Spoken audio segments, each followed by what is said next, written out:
Alessandra Camille Quaresma.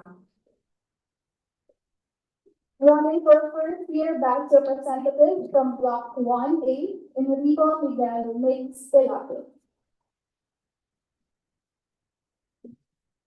And also running for first year batch representative from Block 1A, Samuel Alfonso Sam Estrella. You may now take your seats. For this convocation, the candidates will be given 1 minute each to present their opening spiels. After their spiels, there will be a question and answer portion specific to the candidates based on the questions submitted online, answerable also for 1 minute. The link is in the Elecom page and the Law Community Hub and is also being flashed on our screen. That's tinyurl.com, convoc QSC 2024. Once again, tiny URL convoc QSC 2024, capital CQSC. So after the first UND portion, we will then move on to a segment many of you have been looking forward to, the face-to-face audience round. Here, you, the UP Law student body, may ask your unfiltered and unvetted questions straight to the candidate of your choice. So once asked, candidates will have 1 minute to respond to your question. You may then ask a follow-up question, which the candidate addressed will have 30 seconds to answer. Note, however, that to preserve the solemnity of this event, audience members who ask questions are not allowed to interrupt the candidate during their response. Audience members who do not observe this rule will be escorted out of the theater. Furthermore, the YouTube stream will be paused during this portion. Finally, to end the event, we will have presentations from and a few questions for our USC candidates who confirmed the attendance at this event. Now, before we officially kick off the event, let's hear a few opening remarks from the esteemed head of the UP College of Law, Dean Darlene Marie Berterate.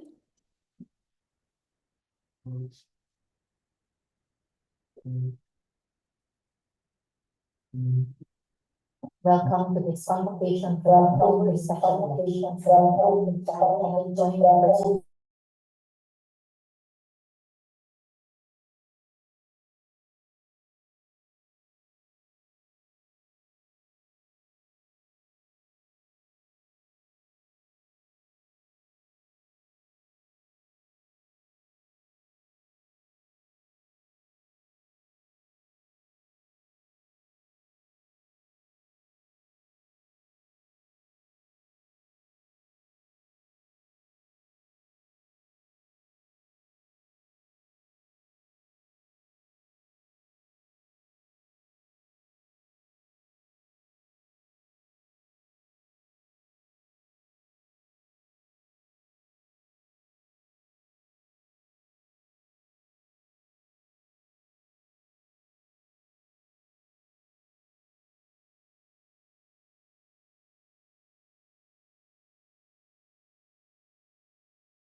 Ako si Enrico Miguel Mix Pilapi, ang inyong first year batch representative. Pagkapasok pa lang natin sa UP Law, marami na tayong challenges na hinarap. Mula sa late registration hanggang sa kawalan ng spaces para mag-aral. Marami rin sa atin ang hindi pa nakapag-adjust sa kultura dito sa UP Law. Pero sa kabila ng pagsubok, pagdududa at pangangamba, hindi ka nag-iisa. Tandaan na tayo ang magiging sentro ng ating law school journey. Kaya tayo ang magiging focus ng ating mga plano sa darating na taon. Una, timely student services. Pangalawa, accessible learning spaces. Pangatlo, year-round socializations and events. At panghuli, open communication channels. Ngayong taon, tayo ang magsisimula ng ating lakbay patungong tagumpay. Maraming salamat. Thank you. Next, let's have our other candidate for first year batch representative, Samuel Alfonso Sanchez Cueto. Good evening, Lilo. I'm Sam Escueta, and I'm running to be your first year batch representative. As a batch rep, my mission is simple: to ensure that the batch not only survives but thrives in our time in UP Law. I envision a batch where lahat kasama. Everyone is included. As we S, support each other's success. A, actively represent every voice in our batch. And create M, moments that matter both in and out of the classroom. We're all adjusting to law school, but together we can make this journey more manageable and meaningful together. Again, I am Sam Escueta, and for a batch where lahat kasama, I hope for your support. Thank you. Thank you. Next is the candidate for second year batch representative, Alexandra Camilo Family Quaresma. Ngayon taon, kami bahala sa inyo. Hi guys, my name is Camille Quaresma and I'm running to be your next second year batch representative. So during my term, I just really want to be able to focus on the welfare of our batch and the different plans and initiatives that I have written in my general and specific plans of action. So actually, before today, I was actually fortunate enough to be able to meet with all of my bunkmates and through room-to-room speeches. So after this, I just want to be able to greet everyone who has not actually been able to watch me. So my plans, if you're not aware, start off with systems. So we can further establish efficient systems through our through proper communication, LSG services, as well as by having clear transparency when it comes to batch funds. Secondly, my second thrust in my campaign would definitely have to be services. So with regards to services, I really want to be able to focus on a clear database, a grievances help desk, culminating activity and proper and more visual aids when it comes to different processes, since a lot of us are still confused about it in my batch. So basically throughout my term, I really just want to be able to focus on the welfare of not just my batch, but also each block and each individual, as we're all different in our batch. It's very, very clear to me that we all have different concerns. And as your next batch rep, I really want to be able to focus on that. So once again, my name is Camille Quaresma, and I'm running to be your next second year batch representative. Thank you, family. Next, we have Nathan Joseph Nate Carpio running for third year batch representative.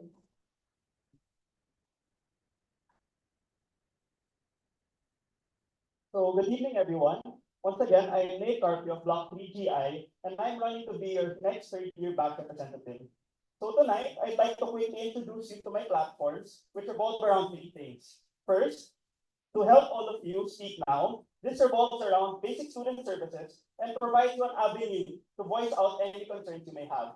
Next, I would like to find ways to tell the story of us. So this would involve projects that promote batch solidarity and camaraderie and are held mostly outside an academic setting. And third, and finally, to help all of us reach our wildest dreams. So this revolves around enhancing Destinations 2025 and providing activities that will genuinely prepare us for transitioning into our last year of law school. So with that, I'd like to thank all of you for having me here today, and I'm excited to hear and answer your questions. Again, it's hashtag better late than never.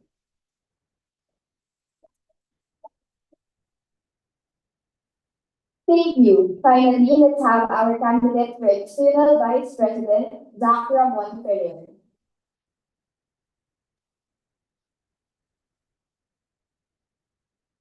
Good evening, UP I am Zach Ferrer from 5D1, your next LSG External Vice President. As EVP, my core mission is to enhance the law student government services by fostering partnerships that connect UP Law students to opportunities both inside and outside the university. I envision an LSG that is on track with Zach. On track as we zero in on wellness, on track as we amplify opportunities, and on track as we kickstart partnerships. We will be on track as we zero in on wellness through these three main thrusts. First, we will foster student well-being and development by bringing back courts. Next, we will provide adequate financial and logistical support to our sports teams representing the college, such as the Philippine Games and Conflicts of Law. And lastly, we will provide support channels that help student well-being. As the convener of the Association of College of Law Organizations, we will develop effective coordination among UP law organizations and enhance their visibility in the greater UP community by ensuring open communication with university-wide organizations and student bodies. And lastly, we will provide meaningful sponsorships and partnerships with the broader law school network and elevate UP Law's concerns in the student forums and academic platforms, as well as negotiate with food establishments and study venues to provide perks for UP Law students. And third, we will bridge people with common interests together by linking student-led interest groups with external organizations. Once again, I am Zach Ferrer from 5E1, your next LSG External Vice President. For an LSG that connects the UP Law community, we're on track with Zach. Now that we have heard our candidates, let's give them a chance to address the questions submitted by the UP Law community. To repeat the mechanics, each candidate to whom the question is addressed is given 1 minute to answer unless otherwise specified.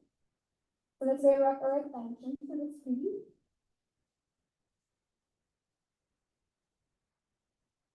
The first question is, what do you want to improve about the LSG? And this is addressed to everyone.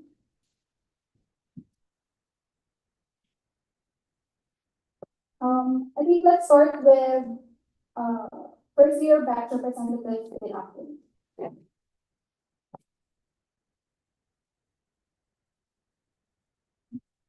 So there's one thing that I hope to improve with the LSG. It would be to forward multi-sectoral campaigns, as we recognize that the UP College of Law is not separate from the different struggles of the different sector in the university. So if there's one thing that I want to do, I want to be able to help in forwarding the different sectors, the different campaigns of different sectors, including the money in gas, the people drivers, and the security guards. I think that the UP Law students are in a position that can provide assistance and to these different sectors. So as your first year class representative, in addition to representing the first year students, I hope for an LSG that would represent the different sectors in the university and make it student government center towards the people. Thank you.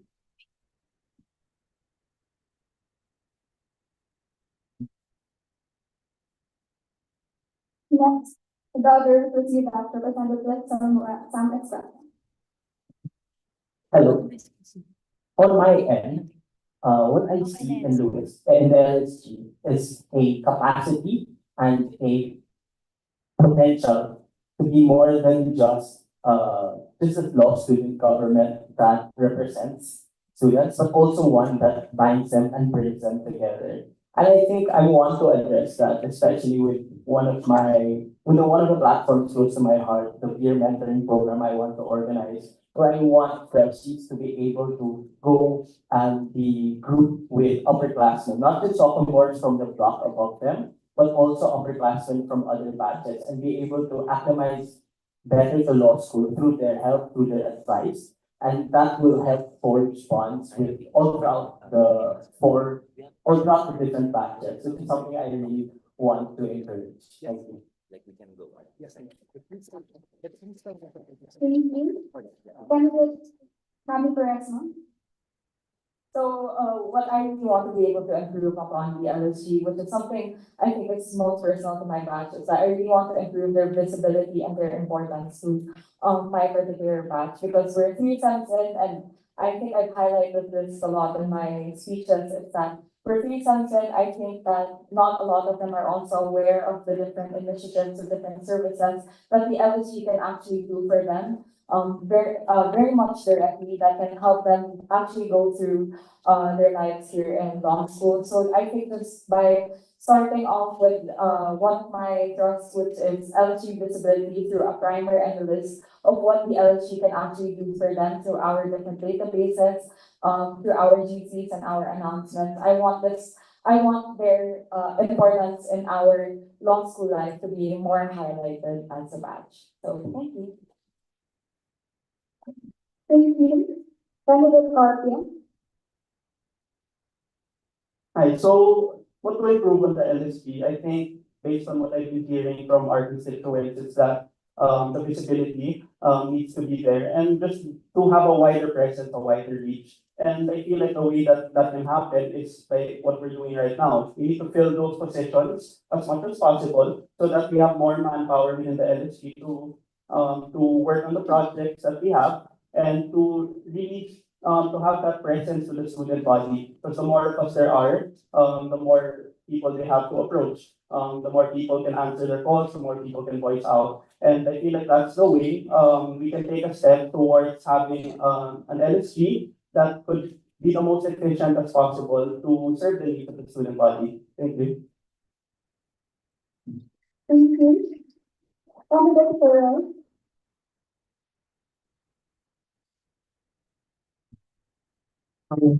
So, babalik po tayo sa mandato ng LSG EVP at yun ay ang pagiging convener ng Association of College Law Organizations at na rin po ang pagiging head ng Sports and External Affairs Committee. It's been quite a long time since we had an EVP, and at the same time, yung past 2 EVPs po natin, wala po siyang kaakibat na law representative. Therefore, the past 3 LSGs, nagkakaroon po ng double duties or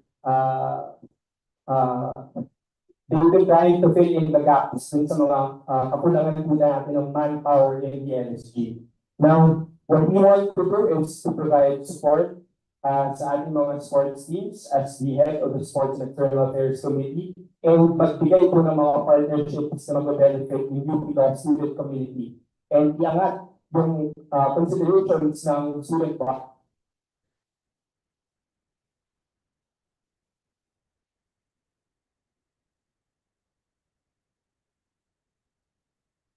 Next question, again to all the candidates. Our first few questions are addressed to all candidates. How will you ensure that the UP Law Iloilo campus is included in your plans and projects? How will you guarantee equal representation for all 3 campuses? We begin with candidate Ferrer. Okay. So, as I mentioned earlier, as the convener of the Association of College Law Organizations, alam naman po natin na ang UP Iloilo, UP BGC, and UP Diliman Law Campuses ay merong members ng parte ng mga miyembro ng mga organization na nakapaloob sa ACLO. Therefore, what we will ensure is proper coordination and consultation with all of these members, MAPA BGC, MAPA Iloilo, MAPA Diliman, because we're one Iloilo. Thank you. Thank you. Candidate Carpio. Alright, so how we can ensure that UP Law Iloilo will be included in our various projects and opportunities or among all of the campuses already is really to expand the reach. Now, we already have members of the LSG from each of the campuses, and what we can do is when we have certain projects and we have certain opportunities, we can't exactly guarantee that we can all be physically present together in one place all the time. But for the most part, we can try for certain big activities to accommodate all campuses in one place. Maybe we can rotate, meet somewhere in the middle, accommodate transportation for Iloilo students coming here. And but other than that, as much as possible, we can mirror the events that we have here, have smaller versions of those events in those campuses, have online platforms available to have hybrid sessions, among other things. So thank you. Thank you. Candidate Florenza. Hi, with regards to UP Law, Iloilo, I understand there's a lot of logistical concerns when it comes to them, much more so compared to UP. So when it comes to UP Iloilo, this is something me and my team actually noticed, is that, in one of my plans, I plan to have a batch Facebook group, modeled after the adapt Facebook group. So by adding all of the members of my particular batch, I want to be able to connect all of us by having different initiatives and by talking to the different representatives from both BGC and Iloilo. And by connecting all of us, for example, we can just have simple initiatives like having data blocks, which will just highlight the different blocks in our batch, to possibly having meetups in the future. For example, if they come visit us here or us to them maybe, we could definitely schedule different meetups so that we can have more batch camaraderie, not just in Malcolm, but also with BGC and AUP. Thank you. Candidate Exrosa. This is an important question to me, particularly because when I win this election, my title will be first year batch representative, not first year Diliman Day batch representative, no? I've always maintained, especially in my moments that matter, that I want to be able to reach out to the other freshies in BGC, in Iloilo, and in the evening blocks. Now, as part of some of my concrete steps, I want to be inclusive in all the programs I'm going to implement, which includes the peer mentoring, which includes the social events, such as possibly having a social event in between BGC and Diliman, as well as an online social event with Iloilo students. And at the end of the day, we're all going to be freshmen and we're all going to be going through this first few steps in UP Law together. Thank you.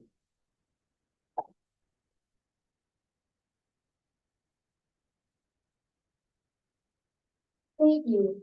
Before we proceed, we would just like to stress that under the 2022 UP Law Constitution, the first year batch representative's jurisdiction is over Diliman Day students, as Iloilo and evening students have their own representatives.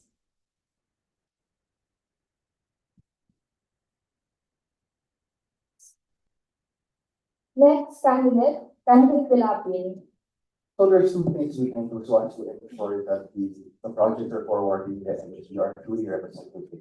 First is to ensure that there are open communication channels. We have to ensure that the students, not only from Diliman, but also the BGC and Iloilo are fully aware of the representation to the central board.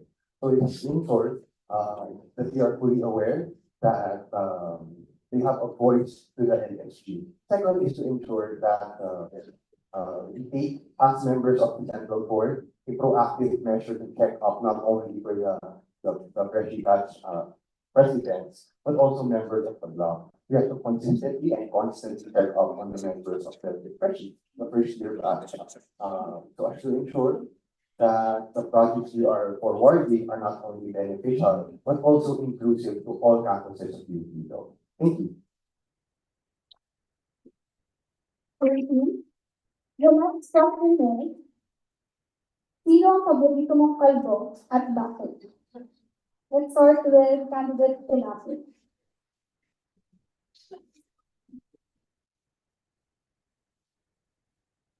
Well, siguro ang hindi ko paborito, talbo, siguro si Senator Cosmo de la Rosa, because you can see some Senate hearings, no, na he puts with the statements that he's forwarding and the policies that he's pushing for our one that are not only anti-student, but are anti-masses. there's a lot of things that kaya natin tutukan. There are a lot of campaigns that we can forward to different senators. Pero yung kalbo na to, baka hindi na natin kailangan sa Senado eh. So, huwag na natin kung ito yung hindi dapat natin pinapaboran. Thank you.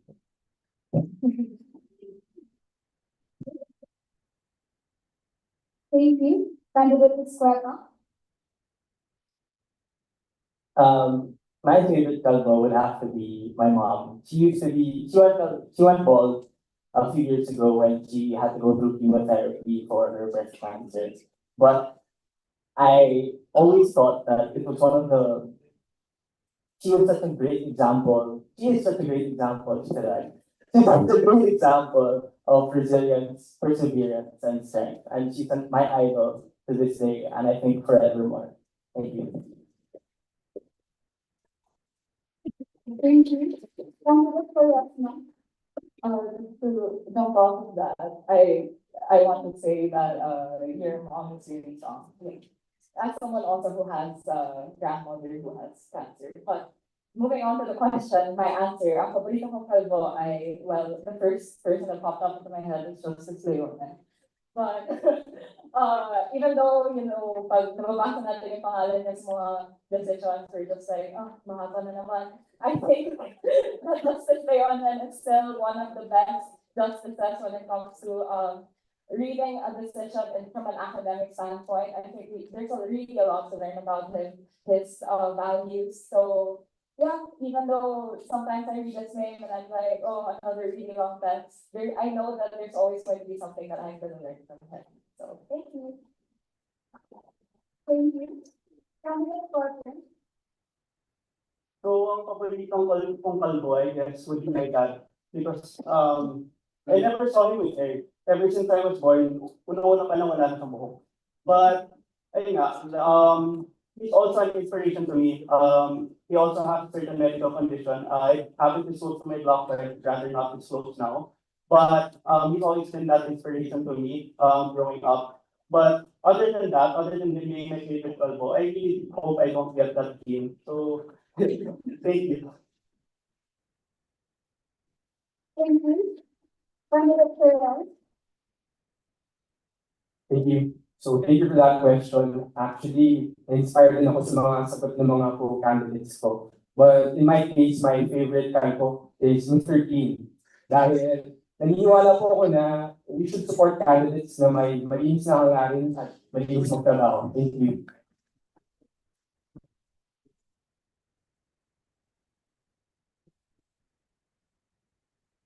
Next question. Were you able to consult with any previous holders or current co-holders of the position? If so, what did they advise you? We begin with candidate Pilapin. Yes, I was able to consult both the first year batch representatives. And one of the things that advices that they provided me was trying to strike a balance between adjusting the people as well as fulfilling our mandate as the first year batch representative. I commend the predecessors as one PR for giving me this opportunity and giving me this advice. Hopefully, this is going to be a great form and end if we are to be elected into the central board to account for when we try to push for the projects that we need for the votes. Thank you. Thank you. Candidate Estrella. Unlike Banks, I unfortunately was not able to have a meaningful discussion too much with the former 1PRs. However, I do want to commend them for all of the activities that I've managed to experience under them, especially considering ADAPT, as well as how welcoming the UP law community and the upper batch has been towards mine. I feel like they are an inspiration for what exactly the model should be in how we represent our batch and what the mandate is in terms of making sure that our voices are heard, but more importantly, that we also do the same and welcome those who will come in after us. Thank you. Candidate Ferrer. So unfortunately, on my end, my oversight, I wasn't actually able to consult with the previous or current holders of my the position that I'm running for. But despite this, I really wanted to focus my campaign. One of my main thrusts is communication with the current, second year backtrack. I think that's the very first thing on my disposal, actually. I really want to be able to integrate my plans with his, if I were to be elected. And this can be done through clear communication, clear compromise when it comes to our plans. Because my plans are also, after reading his plans as well as the plans of the previous second year the previous first year batch representatives, I really wanted to be able to focus on what they did correctly, what I can improve on, and what I can bring more to the table with my specific plans and with my experiences that I brought from my previous positions as well. So thank you. Thank you, candidate Scorpio. So, yes, I've been able to consult with last year's third year batch representatives. They're both here. They've been a very strong part of my campaign. They've been guiding me throughout the whole process. And I guess the one piece of advice that I've gotten from them that I can share with you is that really listen to each and every one of my constituents, because I shouldn't be looking at them as just quantitatively. I should be listening to each and every one of their concerns, because that's the way that the batch will be able to operate at full force. And especially now in third year, it's going to be probably arguably the most challenging year academic wise, and we'll be transitioning into our formal bar review. So there are going to be a lot of questions asked. So I just need to really work with the other third year batch representative now, and keep my ears and all my channels open, because my presence is really going to be needed the most. So thank you. Thank you. Probably, as candidate Fernan himself mentioned earlier, there has been no immediate predecessor for EVP. So the question for candidate Fernan instead is, from whom have you or to whom will you seek guidance for your duties as EVP? Thank you for that question. And actually, I can answer that by also answering the question asked to the previous co-candidates. Initially, I wanted this to be I got into this wanting it to be an informed campaign. So I reached out to the previous two EVPs, Patrick Ariaga and GJ Guillermo, and these late night talks with them, I remembered, naalala ko for 2 words, salamat sa kapatawad. Salamat kay GJ and salamat kay Patrick Ariaga dahil sa numerous na back and forth po namin kung paano ma-improve lalo yung proposals ko as your next LSG EVP. And patawad dahil yung paulit-ulit na paghihingi ng advice tsaka insights from them kung paano ko pa napalalapit ang BGC and Iloilo campus sa Diliman, as well as ma-represent properly ang ACLO. Thank you.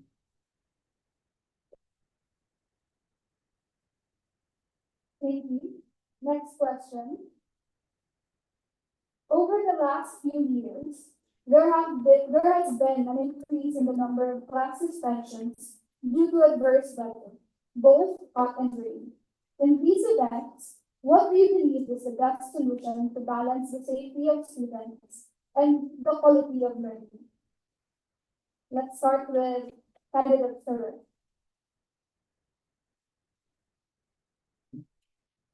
As your next LSG EVP, I believe ang mandato po natin ay i-represent yung concerns ng student body. So first, we must foster consultation sa ating students, not just with the Diliman campus, but the BGC and Iloilo campus as well. And look into these concerns and forward them to the administration. And once we come up with a proposal, then look into alternative avenues where we can get professional advice, maybe beyond the admin and beyond the students. Maybe look into Pag-asa or other institutions na makakapag-provide sa atin ng informed na solutions dito sa issue natin ito. Thank you.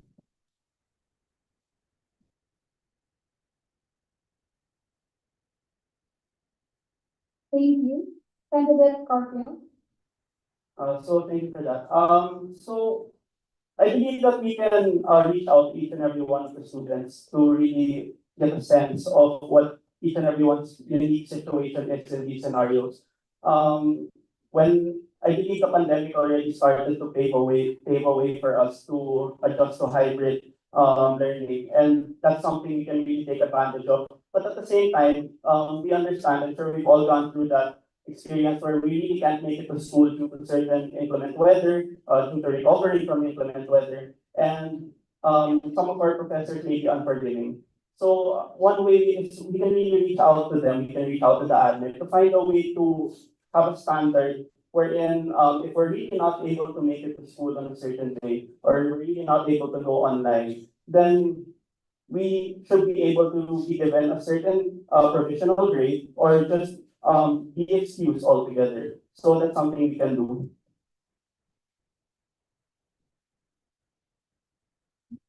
Thank you. Candidate for Rosman. So when it comes to this particular problem, I think that first and foremost, as a batch representative, it's important that we have different batch trackers to ascertain whether or not there are students of ours who are from those areas that are being affected. Of course, by doing so, we can do this through the different block reps. One of my things in my school is routine checks. Of course, these checks will be done when it comes to class suspensions. And when it comes to the quality of learning, I really want to be able to make sure that none of our batchmates are left behind. I want to, for example, if they don't have any connection, I want to be able to help them to connect with their different professors, especially when it's really difficult for them to come to school, or if they're having difficulties in learning. I want to be able to connect them not only just by representing them to the LSG, but also to the admin if needed and if possible. So thank you. Thank you. Candidate Estrella.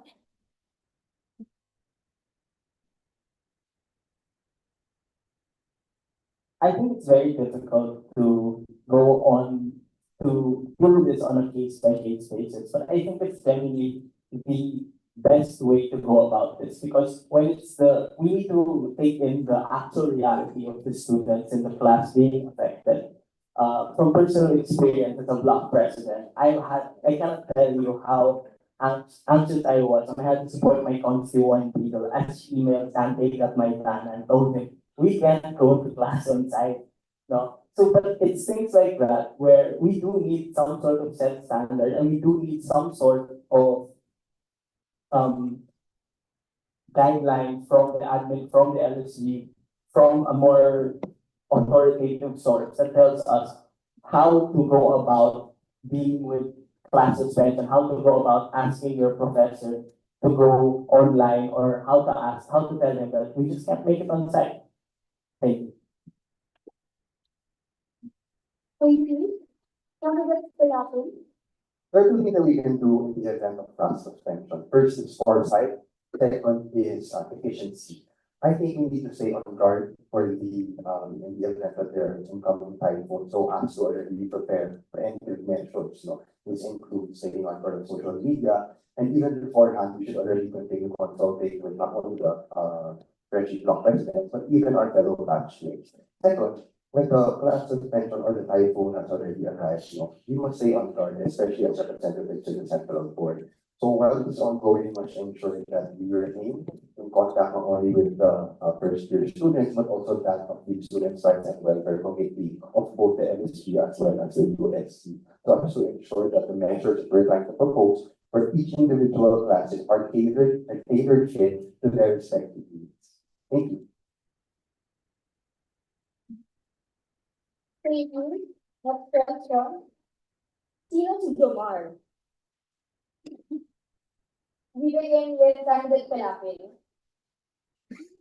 For me, Domar is your Filipino. He can be your jeepney driver. He can be your money in the guy. He can be your security guard.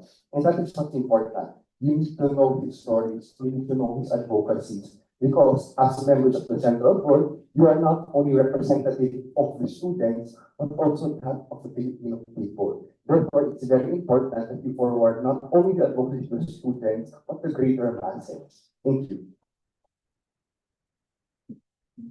Thank you. Candidate Estrella. Whenever I see the rainbows and lightning on the street, when I heard the name Jomar, my mind immediately went to Jose Marie Chan.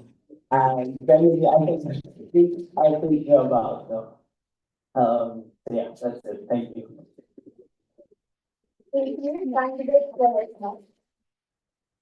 To be very candid, I don't know if it's a name or what, but yeah, I just want to figure, si Jomar. I guess Jomar could be anyone, he could be my batchmate, he could be someone I could represent in my campaigns. Wow, thank you. Thank you, candidate Carlo. Actually, when Zoomer came out, unang ko si isip ko si Maritan eh. But I guess other than that, Zoomer can be, like what the previous candidates mentioned, anyone. If I don't know anyone, I don't know most of the people's names here, so if Zoomer, if you're here, we can talk about it after. You're not allowed to laugh. I'm just here for you, Zoomer, or yes, thank you. I'm not allowed to laugh. That was funny. Thank you, That's candidate not Claire. fun. CMC Jomar. This is to the UP Law students and also to my co-candidates. Pumasok po tayo dito sa special elections knowing fully well na we want to commit to the UP Law students and we should not be distracted with these types of questions. Sino si Jomar? Sino si Zach? Zach Taylor? Thank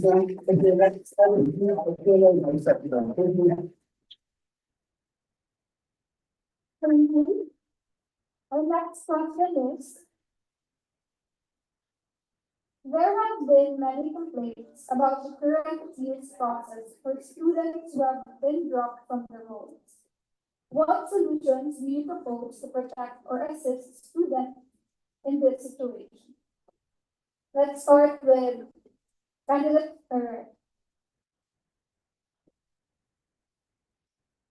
Okay, so this is a very sensitive situation and should be one of the priorities of LSG in helping our the student law community.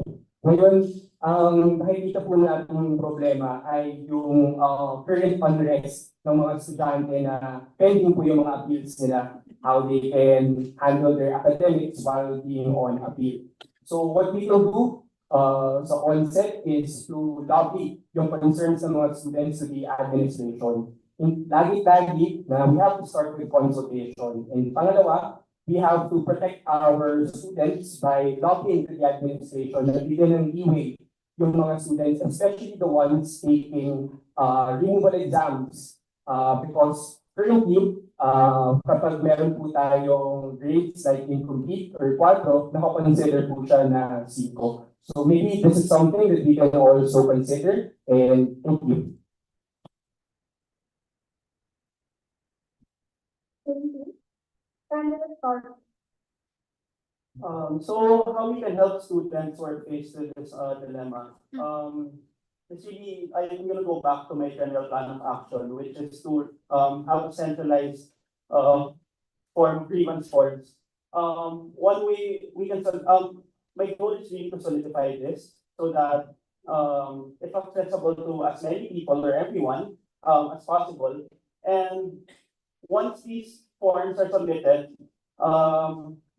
there's action that can be taken right away. And the best we can do, without making any false promises, is to make sure that we're open to listen and to make sure that we're gonna make sure that their voices are heard, that we pay attention to these channels as much as possible every day, and that these channels actually reach the admin for them to hear the concerns. So thank you. Thank you. Candidate Ferrer. So I think when it comes to this concern, there's 2 types of communication that need to be done. First, it's communication towards our batch. We need to be really clear about the processes that the admin is telling us, especially with the fact that there's a lot of delays when it comes to this particular problem, which I think can really bring unwanted stress upon them. They're already in a really stressful situation, but as the next batch representative, I really want to be able to further streamline this process. I want to be approachable to them. I want them to approach me when it comes to these particular problems so that I can tell them exactly what the LSG can do for them when it comes to these particular situations, hold the admin accountable if needed, especially when it comes to the deadlines that they set, or for example, it's in the middle of the year already, and there are still a lot of these problems that are still being brought up even now. So thank you. Thank you. Candidate Escueta. For first year batch representative, I will admit I don't necessarily have, I've never gone through this. I don't know anyone in my batch conscious because we can't. We might, I pray to God, none of us do later on in the year. But I can tell you that this is a thought that is on my constituents' minds. There are some students who will think that they're not good enough, who will have the thought, that sort of Damocles above their head, thinking, I'm just got here and now I could get kicked out at any time. And I think the first issue in addressing that is making sure that every single one of us is aware of what happens, how the process goes, and how we can affect our chances of staying, as well as providing mental health support for everyone going through the process. Thank you. Thank you. Candidate Escueta.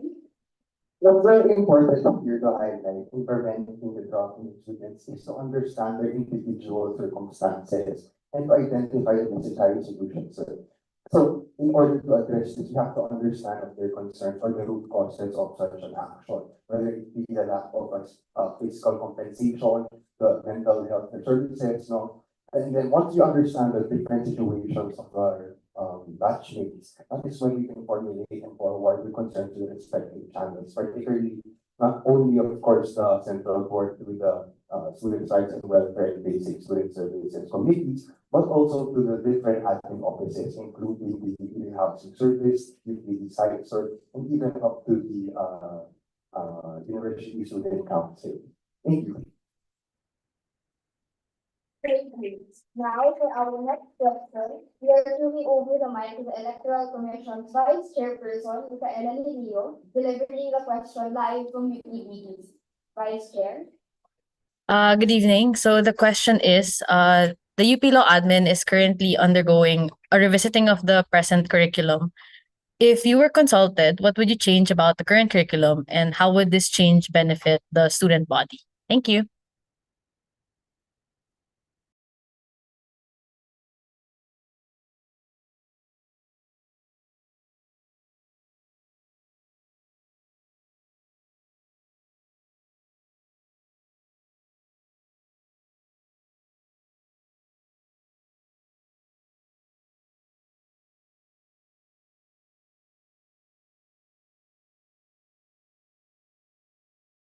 Or look into the curriculum of other law universities and see where we can improve our curriculum. If you look into, let's say, for example, our remedial law classes, or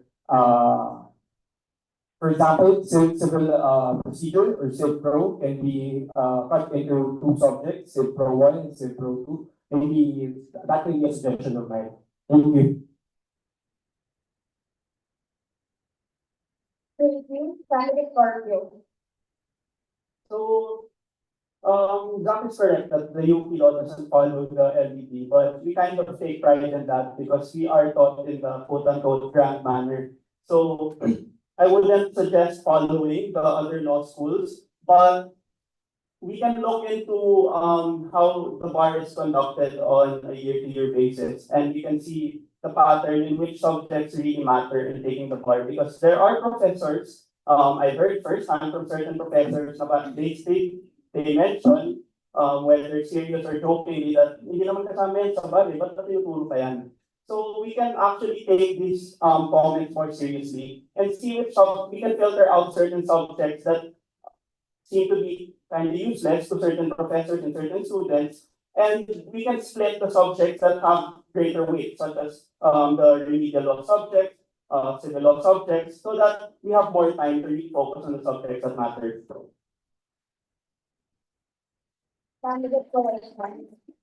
So when it comes to this particular issue, I know there's been consultations already with regards to the present curriculum here in the UP law. But most of all, just going off of that, I also want to be able to ensure that our curriculum is still teaching the law in the grand manner.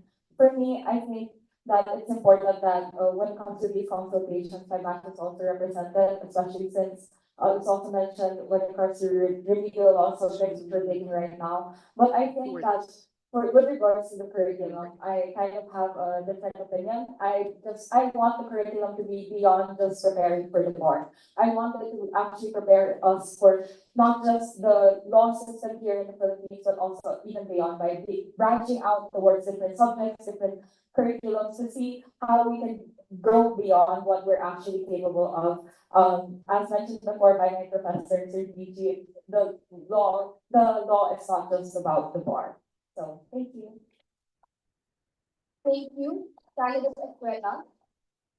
As a first year student, I can't honestly say that I know what exactly is going to come in the coming years as a law student here. But from the first few months I've been here, I can already tell the amount of pride the university has in being able to teach in the grand manner. And I believe that any revisions or amendments or changes to the way in which the curriculum is taught needs to go through sufficient consultations with all the stakeholders, especially with those about to enter university and those who have just entered the university, like the freshman batch. Thank you. Thank you. Candidate Calapuri. To be very specific, there's two things that we should factor in. First, is expectation setting. Second is the feedback listening. As first year batch students or first year students, I think it's very important that we have a feedback listening for expectations for the next 4 to 5 years to see how the incoming freshies are gauging their experiences in the law with regard to academics. Second, of course, is we back on the alumni, the recent alumni, the recent participators. We can seek for the assistance of the UPOC in trying to assess the curriculum of the UP College of Law right after they take the bar. Factoring in these two measures, these are should be the primary focus in consideration when reviewing our curriculum. Thank you. Thank you. Next question. In previous years of the Kapihan, snacks and drinks were given for free. Now, however, the same snacks and drinks are being charged, while its partner orgs who subsidize the food. Do you think that the LSG should fully subsidize the Kapihan as a project? Candidate Ferrer.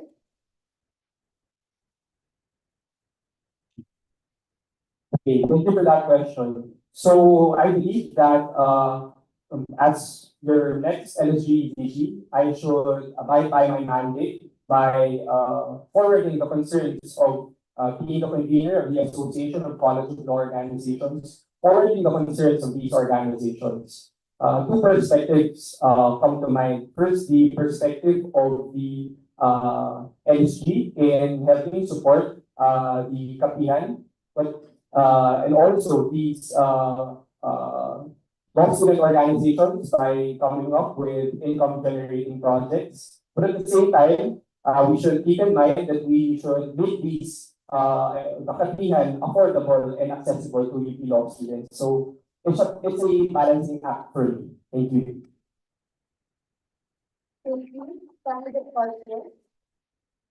Yes, I agree, that there needs to be a certain balance and that the LSD, I believe, needs to subsidize the snacks and other food for the students because what the goal of Kapihan really is to take the stress as much as possible out of the minds of the students during exam week. Give them a place where they can relax, give them a place where they can study comfortably. And if they have to think about paying for anything else, then that would just not add to their stress. But we should also be thankful that there are organizations within the school that are offering to sponsor food every night.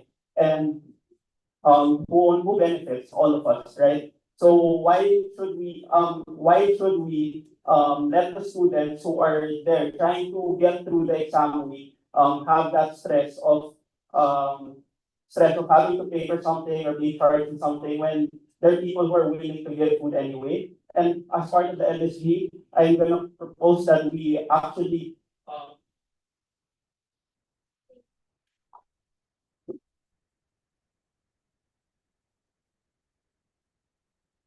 Thank you. Candidate Quaresma.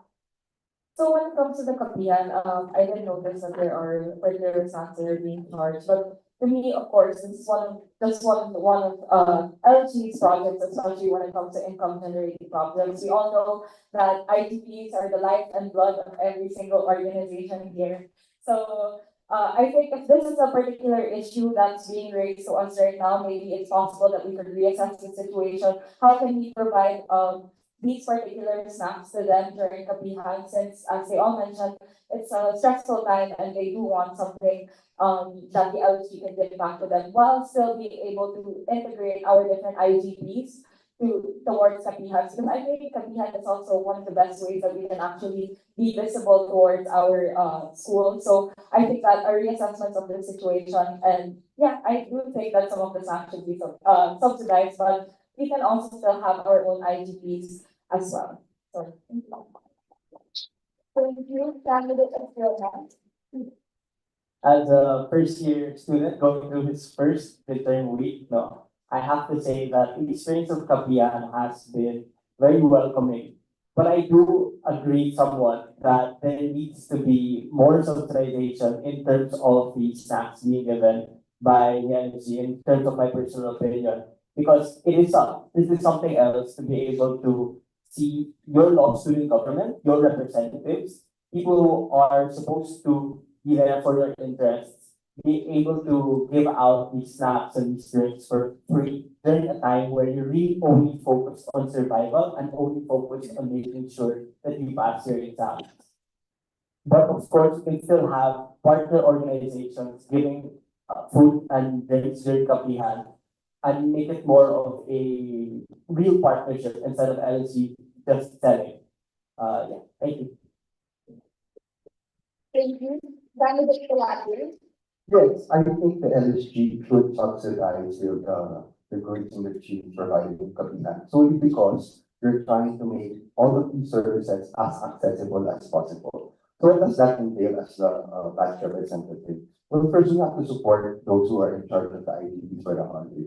So in order to do this, we have to forward the suggestions and proposals from our respective batch mates and provide any assistance not only to the treasurer of the central court, but even to the external vice president in coordination with the different organizations to do so. Because ultimately, especially during these stressful times, we want to make the LSG, even weekly law services and goods as accessible as possible to the student party. Thank you.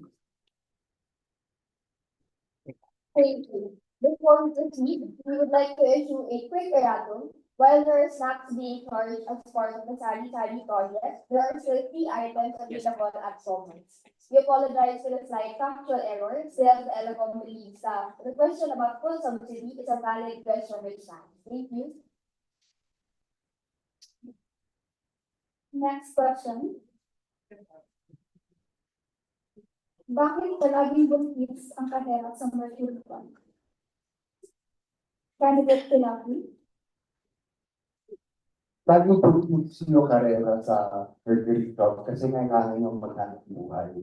Nakita natin ng medyo nakapikap yung pagkakulangan sa mga health services natin, kaya yung mga ganitong mga 9 to 5 jobs ay ginagamit na paraan para makapagkita at para makapag-provide sa mga future families natin. So kailangan natin balikan yung mga social conditions na pinakalaganap na kung bakit na kailangan magtrabaho ng pulis.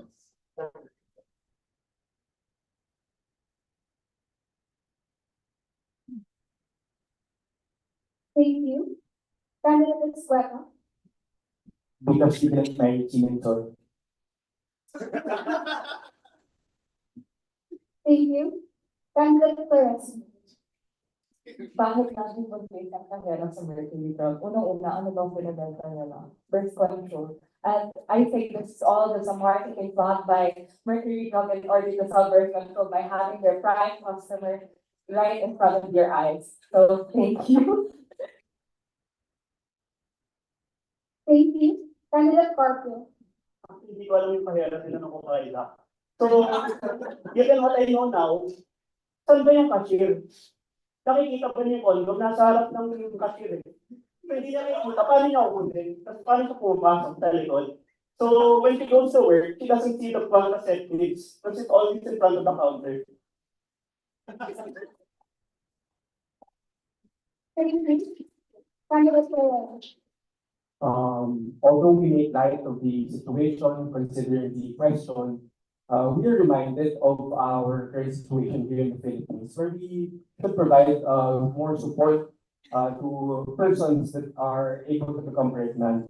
And because of this, I'm reminded also of my mandate to, as the convener of the Association of College Organizations, to push for the agenda, the initiatives of our organizations here in UP, UP, as well as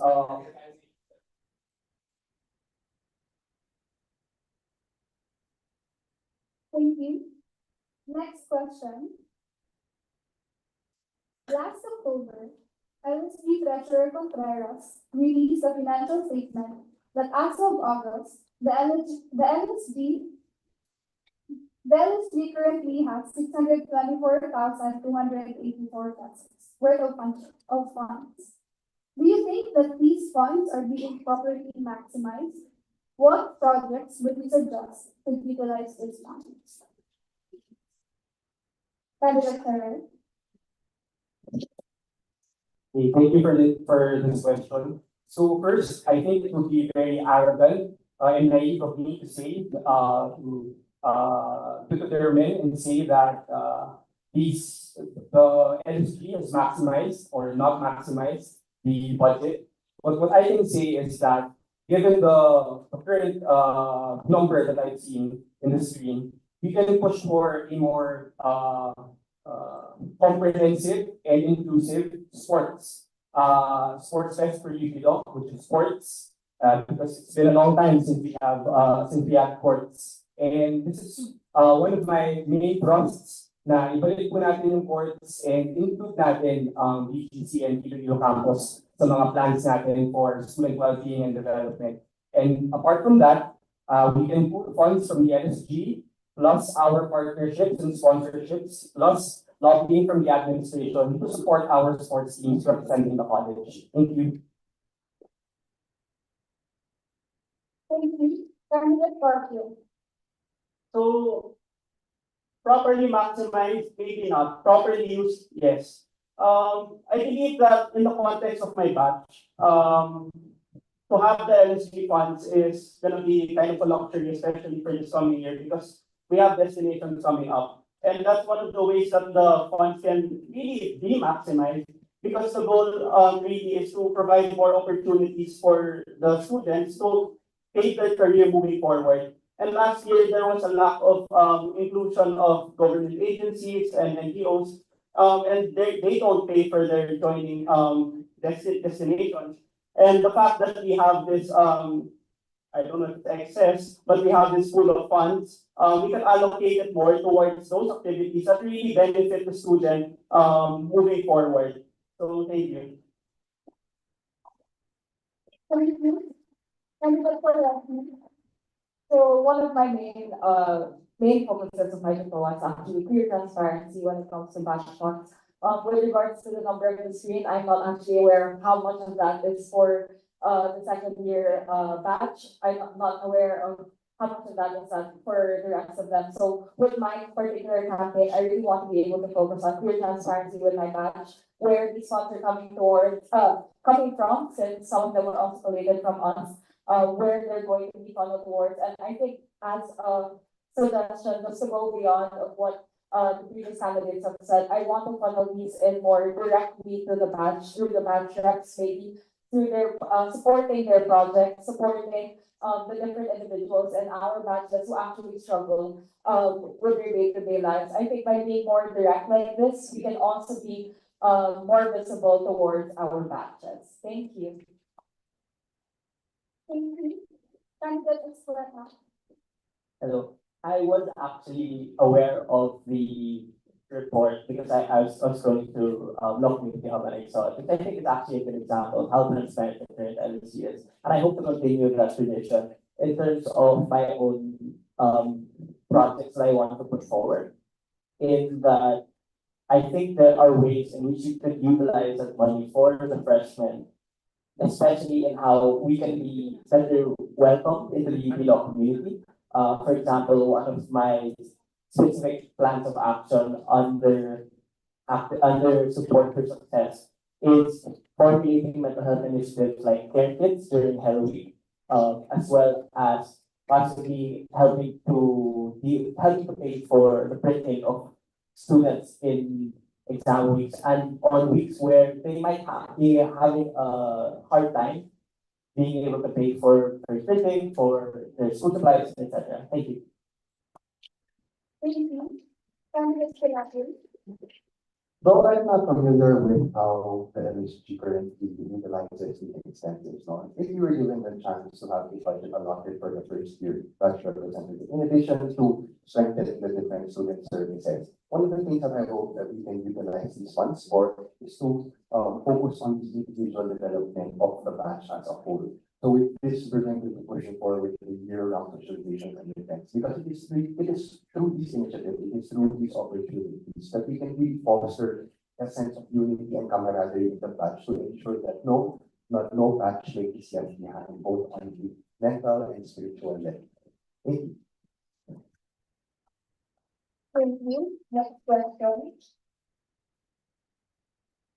There was a recent issue involving the amount of parking spaces available to UP Law students.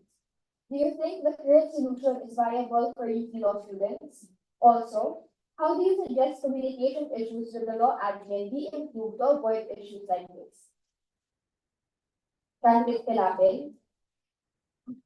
Yes, I think the solution forwarded by the LSG, which was consulted with the different stakeholders, particularly the students, was a viable solution. Our whole thing as members of the central board, our utmost priority is the safety and security of the students. If parking in the streets along Malcolm pose as a risk to the welfare and the security of the students, then we must formulate solutions to address these. Therefore, one of the things we should do, of course, given close coordination with the UP Law Administration, PDLN. I think this is a good opportunity for us as representatives to forward possible suggestions as well from our respective branch mates with regard to parking spaces, whether it be resorting to looking at different viable options around the college or even designated spots in the college, providing that our utmost priority again should be the safety and welfare of our batch mates.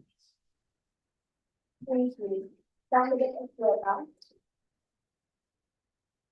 I also want to start by saying that I commend the LSG solution to the issue because it was necessary, something that affected a lot of students. It affected me. I used to park in the very close. I had parking in the street sometimes.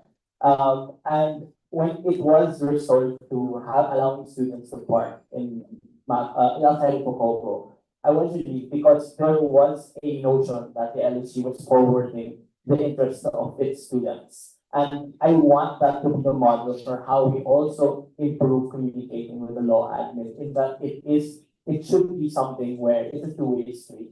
Because I do think that the students are some of the most important stakeholders when it comes to law. And we need to be able to say that, yeah, we have issues. When we have an issue, we want to avoid anything developing too much. And we have the LSG for that. Thank you. Thank you.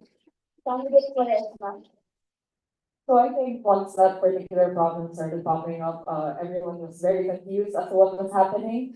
I think the LSG did their part really well, very efficiently. It was a quick response on my end. From what I noticed, the parking space was very restricted, but then when it came to the solution, it came very quickly once people started to talk, people were consulted with regards to this particular problem. So I think that when it comes to talking to the admin, it's of course it may be daunting, especially when they do things like this all of a sudden, but it's important for us to stand our ground as students First and foremost, we are an LSG that represents our students, their concerns, and although party spaces may seem small, it's something big that affects all of us, especially, for example, for evening students who have to come from work, or for day students who have to stay throughout the entire day. I think all of these stakeholders must be represented. Thank you. Thank you. Candidate Scorpio. Yeah, so I think the current solution that we had for the parking is more of a band-aid solution. I personally, as a student, didn't see anything wrong. Maybe I could be wrong, but we have that other parking lot across the street. We could do something about that. We could renovate it because sometimes it seems really hard to use, especially with inclement weather. We could expand that. There are certain parts of it that still have tall grass. And that would really be the centralized parking for the students. And as for the second question, how could the communication with the UP admin get improve? Social media. Because social media right now is in the Philippine government, it's really another form of check and balances. And we could use that in a more formal way instead of just airing out our complaints without any filters. We could have our unified response online. Because why the admin responded to this so quickly was because of the PLR. And having that online response allows the admin to respond faster.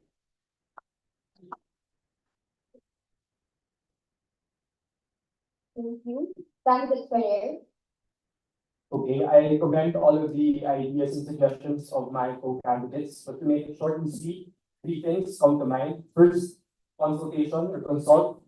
Next is lobby. And third is ensure safety. So first, we should consult the students as well as talk to the administration, the faculty, the staff, and consider all of these circumstances. Then we come up with a solution. Next is we download this particular proposal to the administration and maintain our ground as the LSG to further the concerns of the UP Law students. And next is ensure safety. Maybe something that wasn't mentioned earlier was provide more space for our PWD students. And at the same time, and this is more important to me, lighting systems because this reduces the risk of crime. So that's all. Thank you. Thank you. So next question. What's your go-to karaoke song? Sample naman. Candidate Ferrer. Those will be memorialized forever. Sax on the deck, patrol on ice, we pop bottles all night. You can have whatever you like. They say you can have whatever you like. To all my constituents in Upilo and the ACLOC, I will push for our projects and our concerns to the UP student community and the university, the greater UP community. Thank you. Thank you. Candidate Scorpio. I guess in line with everything, I guess I would sing. Say you'll remember me standing in the night dress, staring at the sunset, big red lips and rosy cheeks. Say you'll see me again, even if it's just in your wildest dreams. Thank you. Ano kakanta ng direction? Thank you. Candidate Quaresma. She's one of my favorite artists right now. I guess it would be HOPPOGO. You can take me home to go. I feel up top of the wall. Thank you. Candidate Esprepa. I wanna be the very best, like no one ever was. To catch some my real best, to train them is my cause. I don't know. Gotta catch up. Gotta catch up. That was a favorite childhood song of mine, so yeah, there you go. That's my go-to karaoke. Thank you. Candidate Pilate. I think right now I'm very angry with even kasi. So I like to think, you probably never find another like me. It's I'll speak to that you and that's first year back there.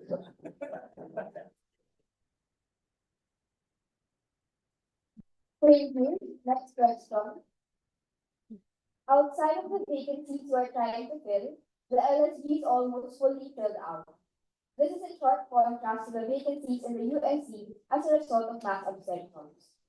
Given that the LSG is a fully functioning body with its positions fully filled out, what do you think is the role of the UNC in the life of UP law students? Candidate Pilate. I think it's very concerning to see that there is a diminished in student participation in the university-wide elections law, precisely because it's the UNC that forwards national campaigns that directly affect not only students again, but the different sections of the university. It is through the UNC that we're able to forward our grievances on the national level. No? So I think that what we need to focus here is to see the relevance, to show the relevance of the UNC, in close coordination, not only with the incumbent USC, but also with the OSPA, as well as the Office or Vice Chancellor for Student Affairs, to go back to the root causes of this issue. Because what's at stake here is our safety, security, our welfare, and our lives on the national level. Thank you. Thank you. Candidate Estrella. I'm going to be completely open and honest when I say that when I entered Diliman for the first time, I was a little disappointed that the USC was so bereft of officers. Now, for me, hearing about the Diliman, it's always been a place where student activism is alive, where student involvement in politics is alive, and where everyone is, debate or something like that. That's always the reputation I got. I only came here and I saw that the LSG was more filled than the USC. I thought it was really sad. And I do hope that one day the USC can be filled once more. But in terms of its role in the daily life of the UP law student, I do think the USC is still important insofar as it represents the interests not only of a single college, but of the entire university. And I do call on the other colleges and all the students of UP Diliman to hopefully be able to get involved again and revive this. Thank you. Candidate Quaresma. I think this particular problem has really been growing throughout the years with my previous experiences in the student council. I think the LSG, while the home student councils are getting stronger and stronger every year, I think the importance of the LSG is actually sometimes diminishing when it comes to our daily lives here in UP. But I think right now, well, a perfect example of this would be the fact that there are going to be USC candidates later. It's important for us to hold them accountable. Why is this a problem in the first place? How can we help them improve upon it? Since our main line of communication with the USC is through our LSU rep with the USC. So when it comes to these particular issues and the university that do affect us, I don't think a lot of us know, but there are issues that do affect us here. I know sometimes colleges can be a bubble, but yes, through the LSU rep, I think we can strengthen those bonds as well. Thank you. Thank you. Candidate Carpio. So, to be honest, no, for the average law student, the USC doesn't really play a role in their lives. What really keeps us tied to the USC now is that we share the same calendar, and that there really our voice, our connection to the university chancellery. So the fact that the numbers in the USC proper are diminishing is disappointing, but it's commendable that the LSG really is strong right now, and hopefully it's gonna get stronger after the coming election. So thank you. Thank you. Candidate Perez. By answering this question, I go back to the mandate of the LSG. And one of my plans is to capitalize and expand on existing linkages. Initially, I want to make use of linkages with the university student bodies, for example, the League of College Councils, and strengthen relationship within UP student councils through continuous communication. But this won't happen if we don't have a robust and supported USC. So I think this is also a call to UP Law students to vote and support the candidates that we think should represent us. Thank you. Thank you. Before we proceed, due to audio issues on our YouTube, may we kindly request our candidates to speak more clearly or to speak a little further from the mic. Thank you. Next question. What do you think should be the role of UP Law students in the upcoming 2025 midterm elections? Candidate Sarai. Okay, so part of my plans as your next LSG external vice president is to forward the concerns, UP Law's concerns to the national scale. And as the official representative of UP Law, with the Association of Law Students in the Philippines, what we can do is listen to our students and look into recent studies in terms of policies that we can forward and look into how we can affect elections and encourage the population to vote and to vote wisely. Thank you. Thank you. Candidate Carpio. So I believe that since us UP Law students were probably some of the best educated students in the country, we have to continue what we started from the last presidential elections and really just fight for what is right, be the voice of what is right. And by doing that, personally I did my house to houses for a specific candidate in the last presidential elections. And doing the small things like that, spreading the spreading good news, spreading the fighting for what is right, basically morally correct. During the upcoming election, is the role that us UP Law students should play because we understand probably the best out of all the students in the country what our country needs, and we're going to be the next generation who will have leaders within the country. So right now, we need to be that voice to the masses. Thank you. Candidate Salasma. Just on top of that, I think UP Law is a really influential college, not only because of its professors, but also because of the students that they produce. So as UP Law students, I think it's really important that we forward the issues and the advocacies that UP Law students actually stand for. We can do this by having clear discussions, discussion tables, consultations with our constituents, and making sure that what we forward as a UP Law community is what is best, not only just on the more policy making side, but also to the people to whom those policies actually do affect. I think it's easy to just look at the law as it is, as itself, without actually looking towards the people that it does actually affect. So as UP Law students, it's a really multifaceted problem, and I really think we should be able to forward all of these concerns in a more coherent manner as well. Thank you so much. Thank you. Candidate Estrada.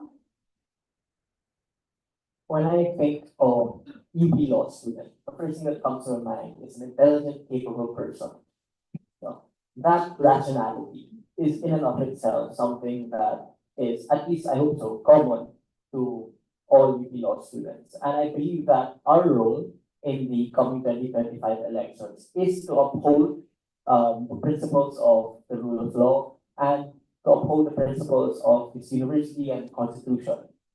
I won't say anything about specific candidates or anything, but I do believe that UP Law students, you need to be shining examples of citizens who want to go out there and make a change, no? And whether that's volunteering for specific campaigns, whether that's just writing things online, whether that's actually going out there and talking to people, those are all within the ambit of what UP Law students can and should do to be the change they want to be in the upcoming elections. Thank you.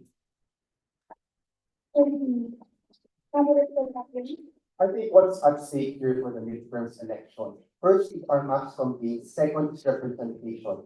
It is important as you both as UP Law students and as Solomon Bayan to forward these mass campaigns especially under a fractured Marcos Duterte administration. All of us are updated in the news of all the anomalies that are ongoing with the current administration. What's at stake here also is the different sectors of Philippine society, from the jeepney drivers until the members of the LGBTQIA. What's also, specifically as UP students, in addition to upholding the rule of law, it's the different policies that we want to enact through the legislation.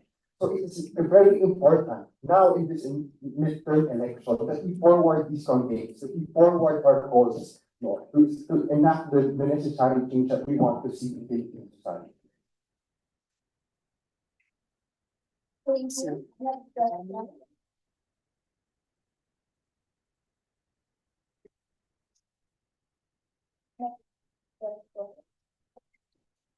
How will you ensure transparency and accountability within the student council and its decisions?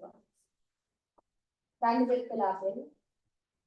So one of the plans we're trying to forward is open communication channels. So what is important here is more so than also remaining in contact with not only the friendship block president, but also members of the batch, but also taking a proactive measure, to see that the student body has a direct role in the different advocacies, campaigns, and projects that the LSG is trying to forward. But it's through these channels that we ensure that we are truly an accurate representation of the UP students. Thank you. Candidate Escuela. I think the most important thing is that open transparency and accountability starts with me, starts with who you are as an individual. And on my end, part of my campaign plan is a active representation, and that will include holding town hall meetings, that will include having an anonymous feedback system, that will include coordinating with the block presidents and block reps to hold both myself and the student council accountable, because it's not just a unknown, body that's above us making decisions. If I am elected first year batch representative, I'm going to be part of that process, and I want to make sure that from the smallest individual to the LSG president, we're all open, accountable, and honest. Thank you. Thank you. Candidate Quaresma. So when it comes to being more accountable when it comes to different projects, I think I do agree that communication is the first step always when it comes to our batches. When it comes to this, it's not just communication, it's just speaking towards them. I think that when it comes to this, it has to be a two-way street. It has to be very receptive to their different concerns. I've had experiences before of people raising to me directly different suggestions, but also there are different avenues in my plan, such as grievances help desk, where they can actually give their different suggestions, their different comments under an anonymous name, or if they want to be named, it's fine as well. I will always respect the opinions of my batchmates, and I think that by speaking directly with them with regards to accountability, that's the best way that we can actually forward their different concerns. Thank you. Thank you. Candidate Carpio. And so with transparency, it's one thing to just release regular reports about where certain funds are going, how projects are run, who aids in the projects, and if there were any events that that transpired throughout the project that the public needs knowing. It's one thing for us as the LSG or me as a batch representative to communicate openly with my batchmates. At the same time, going back to my platform, having a solidified grievance machinery is also one way that we can be held accountable as officers. Because through these grievance forms, I'm sure most students would want to submit them anonymously. But the thing is, we'll hear their grievances anyway. And as much as possible, we'll try to hear and respond to each and every single one of them, so that no one gets left behind, no one goes unheard. Thank you. Thank you. Candidate Correa. So this question is very important to me, so I've written down my answer. Part of my thrust as the LSG EVP is to foster effective coordination, adequate consultation, and efficient information dissemination. This will be done, for example, through a streamlined rollout of UP.org events that calendars and synchronizes schedules to avoid overlaps, thereby ensuring that all organizations' initiatives are well supported from agenda setting to execution. That's why I also want to institute a live report system wherein the LSG EVP reports to the LSG and the UPLO organization representatives as soon as possible after the conduct of EVP related meetings and correspondences. Thank you. Thank you. Next question. If you had to describe your leadership style in 3 words, what would they be and why? Candidate Ferrer. Passionate, magnanimous, and victorious. I am a passionate leader and I am a generous leader and I want everyone to succeed. And I want the UP organizations to succeed as well as the UP student community. Thank you. Thank you. Candidate Garfield. Very simple, really. Leave nobody behind. I've had my fair share of leadership positions in my life, whether it's in academic setting, sports. And one thing I really aimed to do was to make sure that everyone was involved and that everyone felt like they were used or everyone felt like they contributed to whatever cause it was, whether it was winning games, whether it was getting a project done. A good leader doesn't just command. We all know that. But what I aim to do is really make sure that everyone gets to voice out any contributions they feel are necessary, any changes that need to be made, anything they feel will improve the situation. Everyone gets an equal opportunity. Thank you. Thank you. Candidate Ferrer.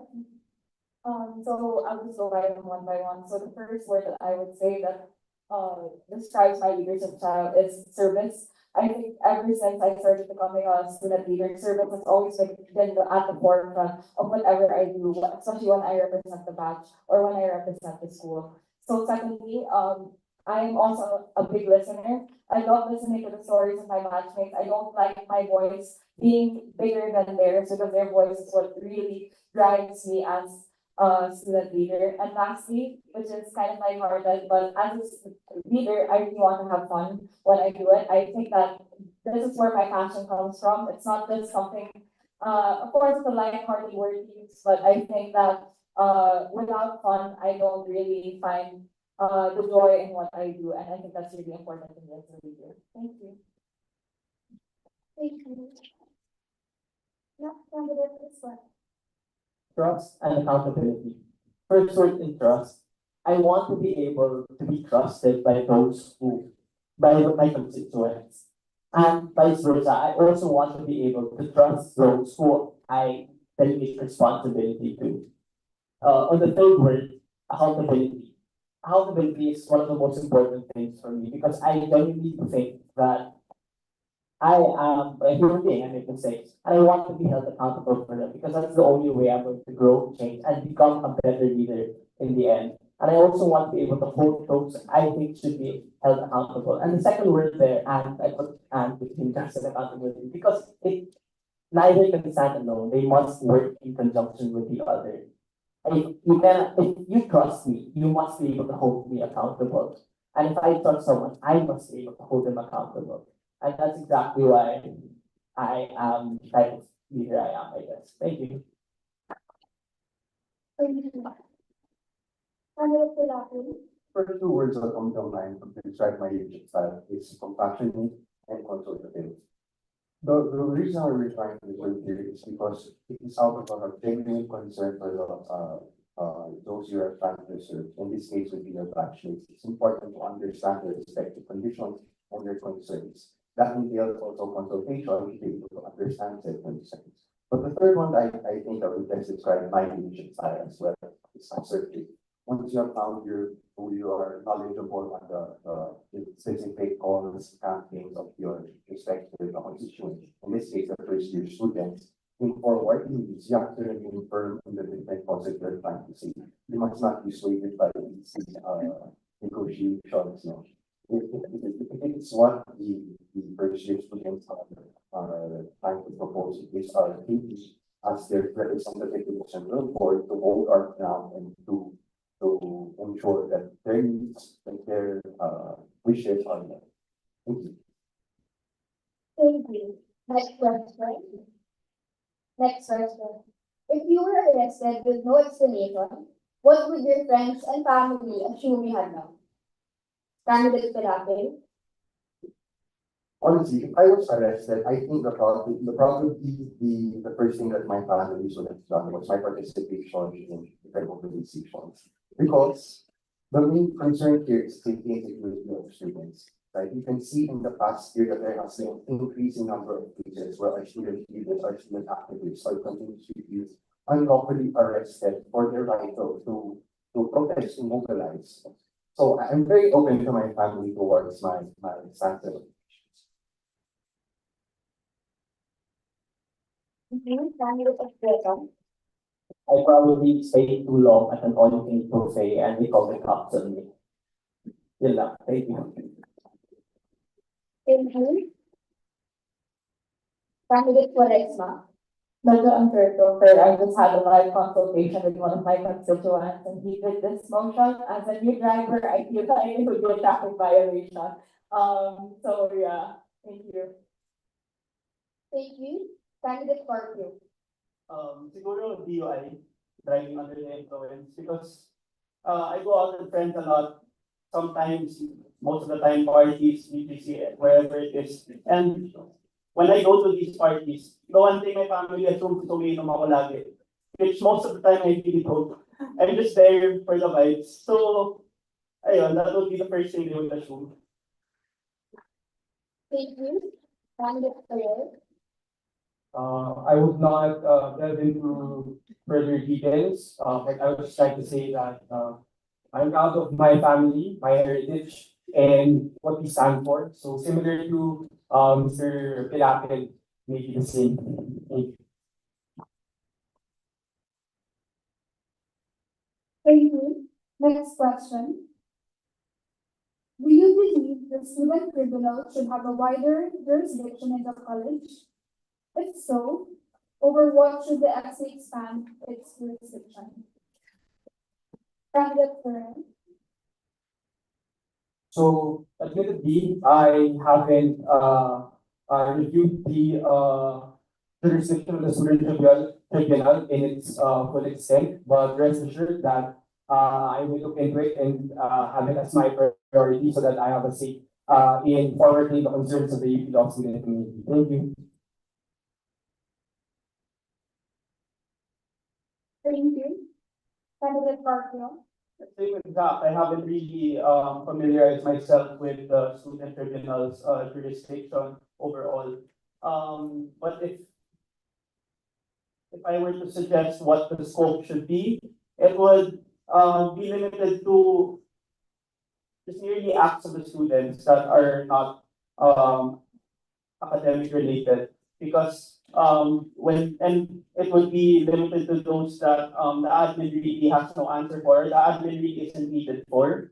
So if the student tribunal can be the body that can address issues in which we don't really need to raise to higher authorities, then that could be it. Thank you. Candidate Quaresma. From my limited understanding of what the current jurisdiction of the student tribunal is, I think that the jurisdiction is right now is enough. I think that they do still hold the particular organizations, especially the LSG, accountable in what they do. They're always there to check up on them, just to see if they've violated a couple of things. I think that just by having a tribunal in the first place, I was very surprised. So their role in our college, I think, is enough. If they could, if they want, if there is a need for them to expand their jurisdiction, I think this can be done through different consultations, but as of now, I think that it's adequate. Thank you. Candidate Estrada. I think in my first week of law school, I read more court cases than I ever had in my entire life so far. And it just goes to show how powerful the judiciary is in the Philippine setting. And it's why it's sort of sad to me that it's very understandable that a lot of people can say, I don't even know that the tribunal exists, or if they do, then they don't know the extent of its jurisdiction. No? On my end, I do want the jurisdiction of the tribunal to extend towards more than just holding LSG officers accountable, but also on to possibly being able to settle questions, not just from not just in the LSG setting, but also in terms of normal everyday UP law student life. No, I want them to be able to go to them and tell them, I want I want an interpretation of the Constitution. I think the LSG did this, or I think there's an order that did this that infringes on my rights. No, I do believe the tribunal is more.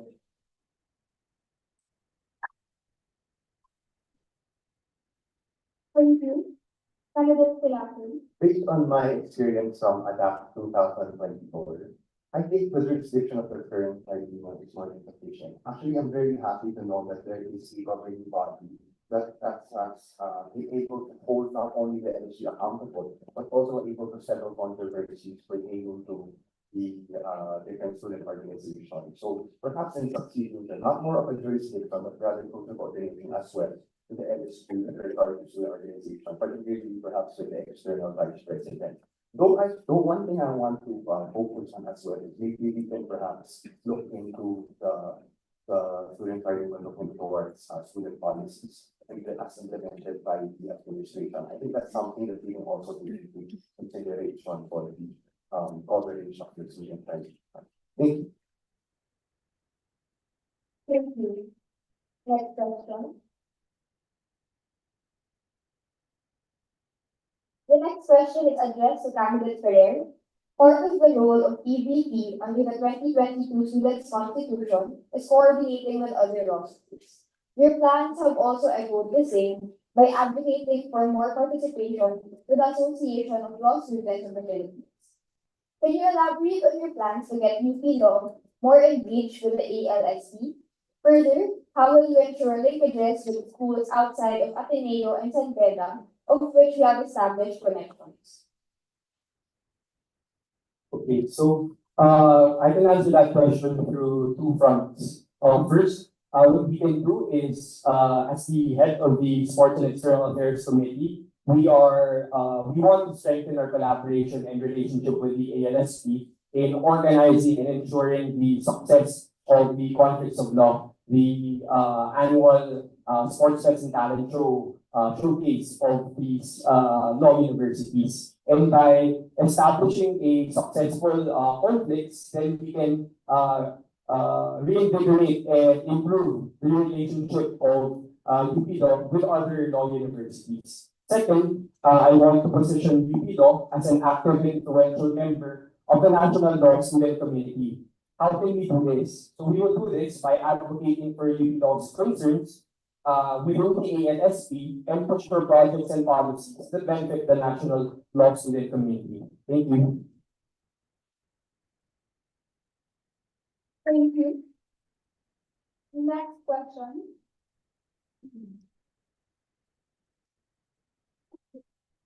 It's also addressed to candidate Ferrer. It is from Macri Valenzuela of 4E2. Given that you are also a working student, give at least 2 concrete steps that we plan to take to improve the efficiency of the operationalization of the ACLO and the Sports and External Affairs Committee, ensuring they can fulfill their objectives even as the workload for members, including yourself, as committee head increases. As a follow-up, how do you plan to maximize the ALSP for the benefit of your stakeholders?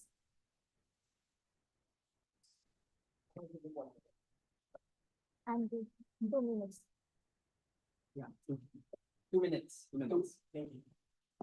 So for this particular question, let me address the first question with regard to the 2 concrete steps on operationalizing the ACLO and SEA.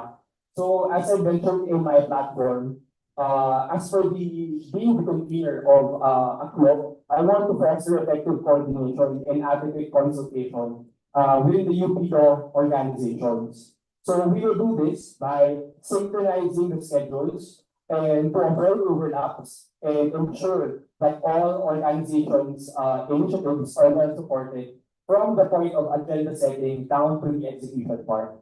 Next, concrete step on the heading, the Sports and External Affairs Committee. So I want to foster student well-being and development by bringing back sports, our annual sports fest, and at the same time, provide adequate financial and logistical support to our sports teams, not just the basketball team, but also to support our other varsity teams, so that they may represent the college proudly. And then for the final question, how do I plan to maximize the ALSP for the benefit of our stakeholders? As I mentioned earlier, I want to position UPLO as an active and influential member of the national law student community. How can we do this? Not just by pushing for UP Law's concerns, but also consulting with other organizations, utilizing especially the policy research arm of the University of the Philippines, UPCIBS, and have a linkage with UP6, UP Law, and ALSC. Thank you. Thank you. That's very good. Again, the candidate career.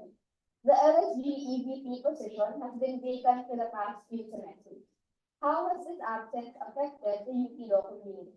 And what immediate actions do you plan to take to address these issues? Okay, baka po sa inyo, paulit-ulit na ako dun sa speed ko na sharing my plans. So maybe something personal naman for now.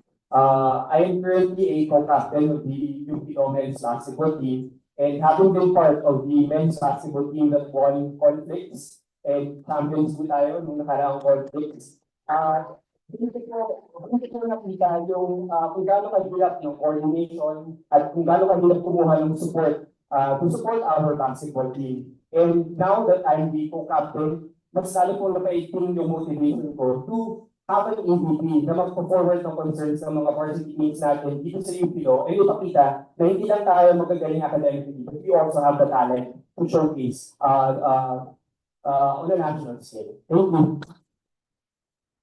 Thank you. Next question. Also for candidate career. Part of your plans is connecting UP Law with the psychological services like PsychServe. However, PsychServe has consistently had an at capacity level demand. Please elaborate on how you will provide the promised access or access to alternative psychological services given the perpetually full capacity of PsychServe. Okay, so thank you for this question. And actually, sobrang passionate kami, not just me, but my team, about this particular issue. Now, as for the concrete plans on connecting UP Law with PsychServe, I'm not sure if everyone is familiar, but as of siguro 2 years ago, meron po tayong designated site and meron po tayong designated counselor for UP Law. But somewhere along the way, dahil because of the proof of sites here in UP, naging tool system po siya wherein may mahaba pong queue at wala pong designated site for every college. That's why meron po tayong long queue. Now, what can we do? This is not just a student concern, but also an admin concern. We will consult with the students, whatever their needs may be, and documents to the administration, and forward this concern to the greater UP community, and make sure that we get back.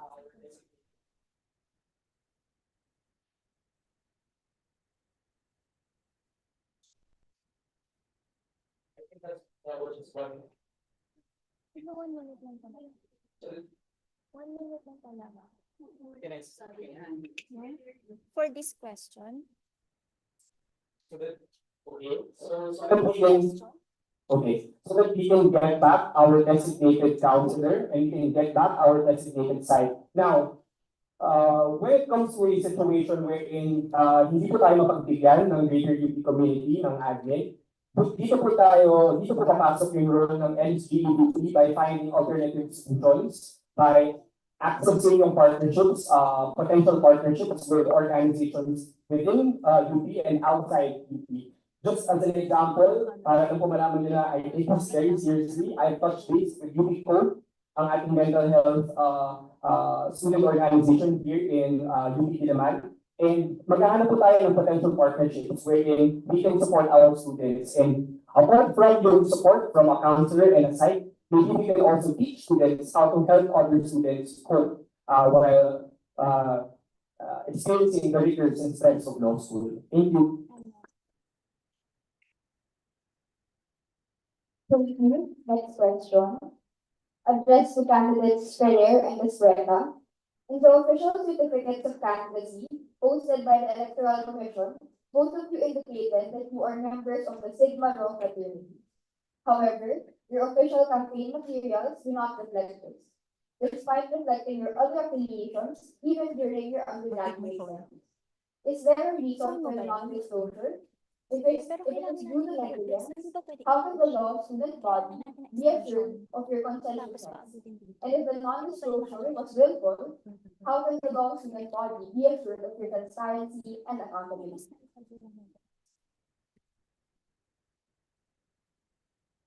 Hello. I do welcome this question though. I'd like to first start off by saying I never hid my affiliation. I disclosed it dutifully in my COC. The affiliations I posted in my posts, the few that I did, I believe, were all connected to my actual experience in wanting to be a batch representative in the LSG. And I'd like to say that being a member of the Sigma Rho is just one aspect of who I am as a person and as a candidate. I mean, I'm a son, I'm a Catholic, I'm a human law student. No? So in that regard, I don't see it as any sort of willful negligence or any mark against my transparency and accountability. I'm always for accountability and transparency. And I think I've showcased that so far through what I've said, through words and actions. Thank you. Thank you, sir. Okay. First, I would like to emphasize or clarify that I have never denied my membership in the Sigma Rho fraternity. And as for the campaign materials, I believe that running for the position of LSG external vice president, you have to have the commitment and the guts to run. And I think that I've shown that through my campaign. And I want to share that I am committed and I am running in my personal capacity. And what is important for me are my commitment, work experience, as well as my intention to run and my plans. So at the same time, I also filed my COC and it is publicly available that I have included my affiliation in a Sigma fraternity. Thank you. Thank you. Before moving on to the next question, we're just going to say that questions without follow-up questions would be given only 1 minute. The next question. The candidate is Sweta. Your undergraduate experiences centered mostly around student judiciary Sinabi ko na rin po. through the Ateneo's Student Judicial Court. Why did you choose to run for an executive position, such as the law student government, as opposed to applying for the UP Law Student Tribunal, which notably lacks a first-year magistrate? This question is actually pleasantly surprising. I'm really welcome to it, naman. So my experiences in the SJC in Ateneo have been really formative to me and really helped me to understand that I do have a love for the law and I want to be a lawyer one day and I maybe want to be justice one day, But in terms of wanting to be a batch representative, it stems from coming into UP Law and seeing how difficult, demanding, and challenging it is to be a UP Law student in the short amount of time I've been here. And I do believe that this requires a batch representative to come forward and to put our interests as a freshie batch forward. And at the end of the day, that's really where it comes from, that call to service. It's a desire that was in me. And whether the role is in the judiciary like it was in my undergraduate years or in a more executive or representative position like I'm trying to be now, I think that call serves the same. Thank you. Thank you. Next question. The candidate is Greta. As the current president of Block A, do you plan to abandon this role should you be elected to the LSG? If not, how will you be able to balance both duties effectively? Thank you for this question. Feels irritated me, so I feel very well now. So my role as block president was really something that also stemmed from the same call of duty, that same sense of wanting to serve that I spoke about in the previous question. And I don't have any plans to release to that position as of now, and I don't necessarily think it's going to affect my responsibilities too much. I do have a group of students in Block A who do the work that a block person is supposed to do. Like I've delegated the positions of treasurer and secretary and vice president and etc. And we do have a system because I did want to form a system to help me. And I think that will also help me in terms of balancing my dual roles as batch representative and block president. So thank you very much. Thank you. Next question. Two candidates, Ferrer, Carpio, and Quaresma.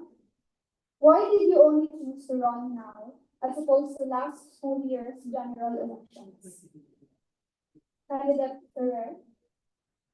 Okay, similar to what I mentioned earlier, let me, para hindi tayo mukhang rehearse yung answer, let me be very personal with my motivations.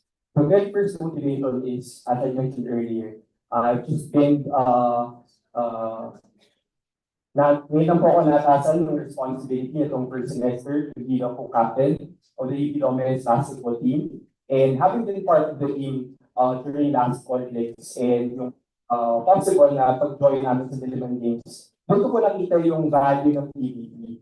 Doon ko po nakita yung value ng how the PBB can impact yung sports teams natin as well as existing partnerships and creating linkages. So that motivated me to serve the UP community. That's why I'm here now. Thank you. Candidate Carpio. Yeah, so for those of you who don't know, this actually isn't my first time running for LSG. I actually ran the first year for Banker and I lost.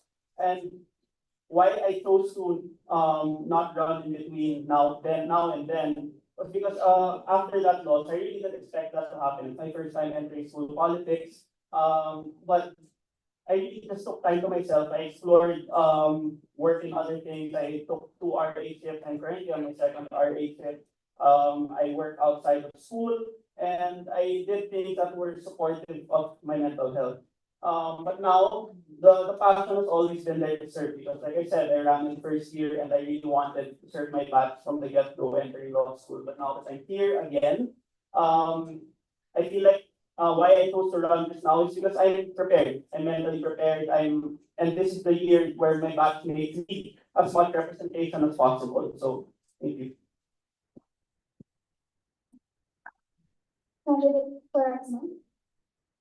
So with regards to the question of why we chose to run now, I think after 4 straight years of service back in my undergrad, I think I kind of told myself that in first year, I will try to focus on myself, focus on different other things. So I joined the BOC, I joined PLJ, I joined ADAPT.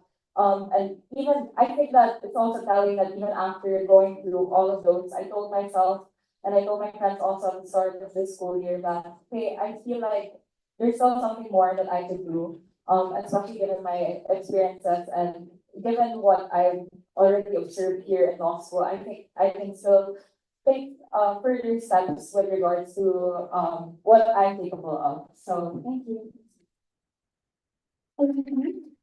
Next question.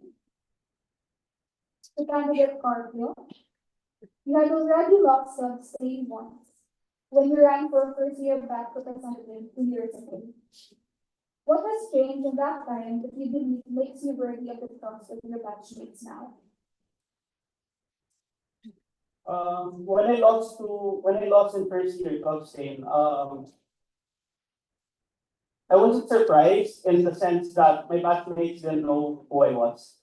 And now that it's been 2 years, what changed between then and now is that really I was able to take time for myself and engage myself in work and in projects outside of student government that really shaped my habits and shaped my who I am today as a student and yeah, as a student.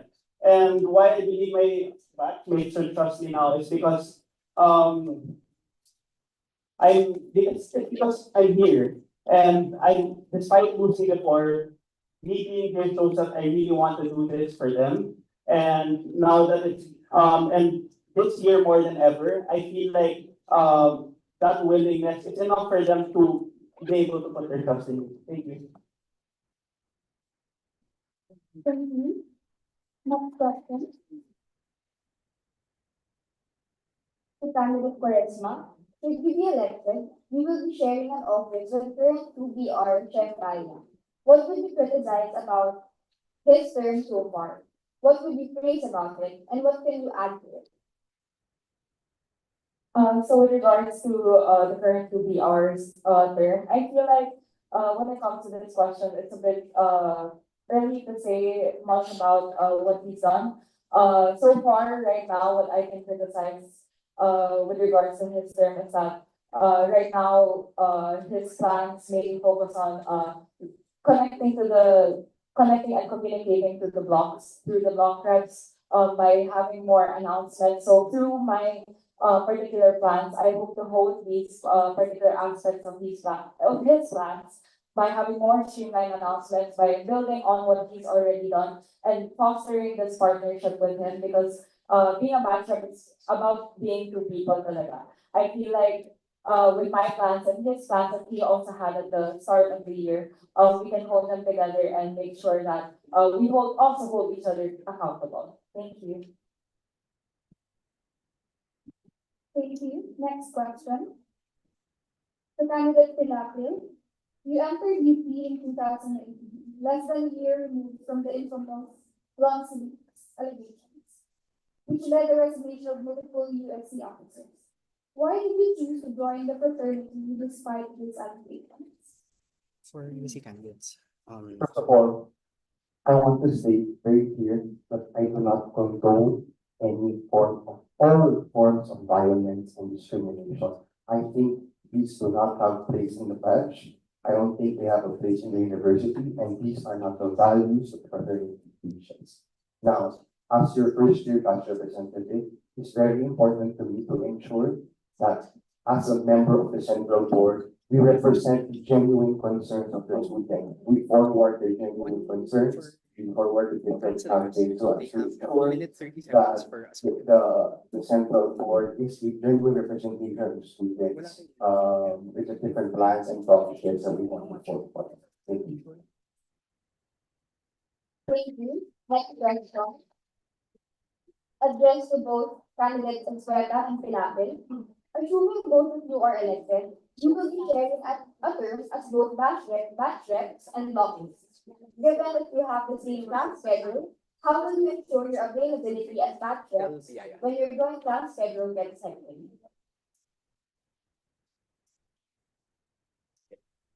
Ikaw naman Hello. ulit. Yeah, we welcome that question actually. I've spoken about it with Mix on the chance that we both win.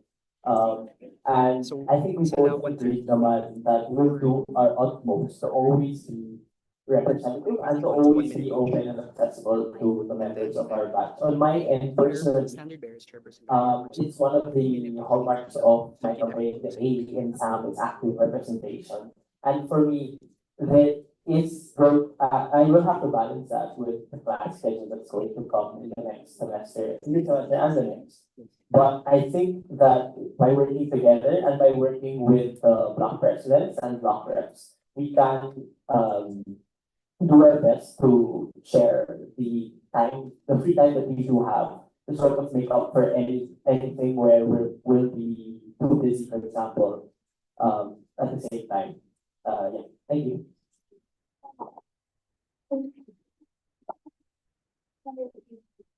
I think what's important here also, as you represent the entire first year that representative is the system. Of course, there will be times when the schedules get too hectic and the academics will be very heavy, for the both of us. So I think it's what's important here. In addition, is communication between our reps. But more so than that, one of the things that we're also forwarding is an open communication channel. So it's important as well to ensure that we coordinate with the different freshie block residents to understand the different grievances of their respective blocks.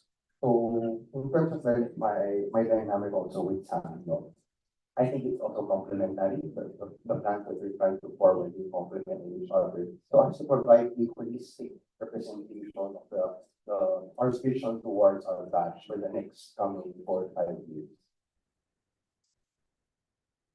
Thank you. Next question.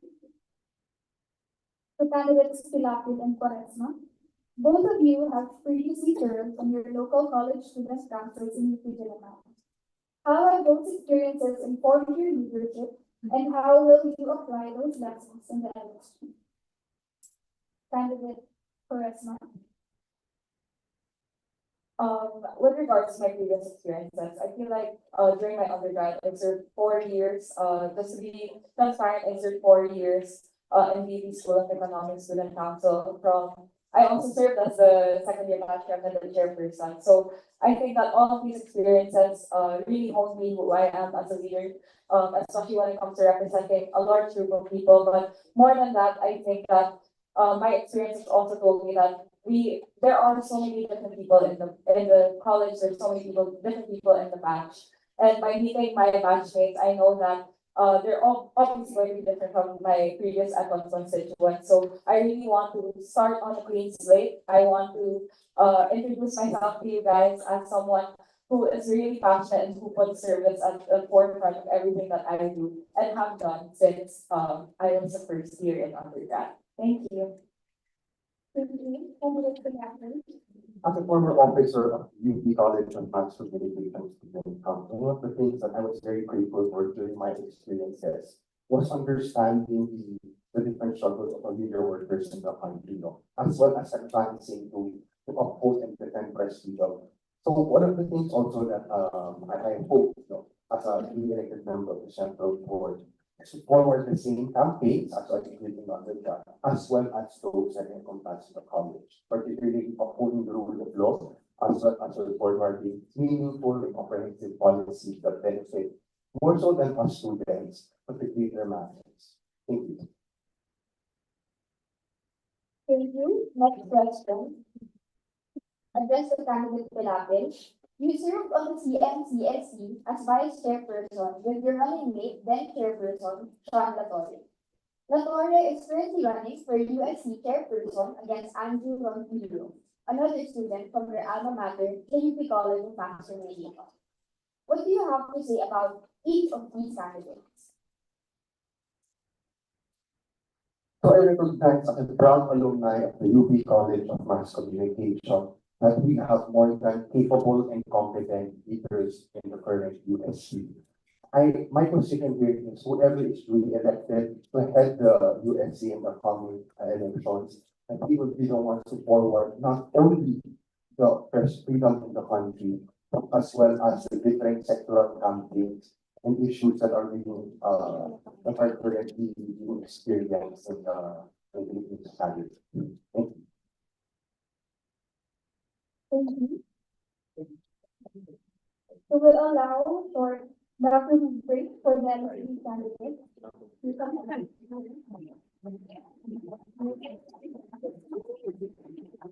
We invite you now, everyone, that the LSE special election will run concurrently with the special election of the UP Diliman University Student Council.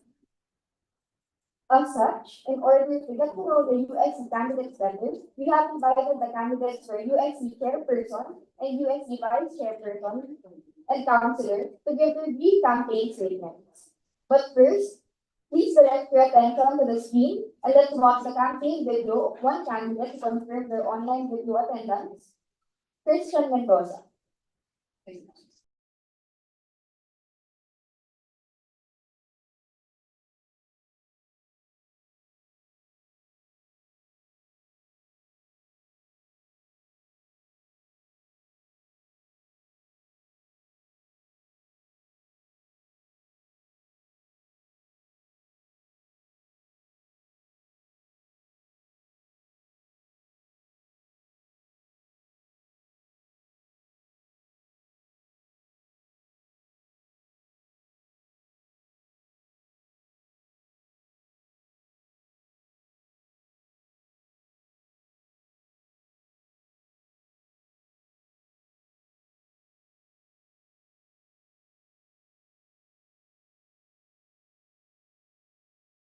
and students closer with the Community Connect, bridging our advocacies and interests to the communities with projects such as the Sectoral Ikot, UP Diliman Community Agenda, and Agapay sa Advocacy.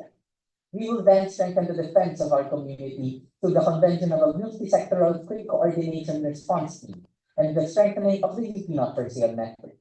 Lastly, we will consolidate our community with bi-monthly community fair Sunday markets and the coordination of our campaign executions. These are not projects spun out of thin air or empty promises because we proved in our last term that we could deliver with our plans and uncompromisingly stand with our community. This is the service you can expect from your next Community Rights and Welfare Counselor. Once again, I am Keisha Mendoza, your next USC Counselor. Thank you, Leila. Before we introduce the candidates for USC, we would like to issue the mechanics.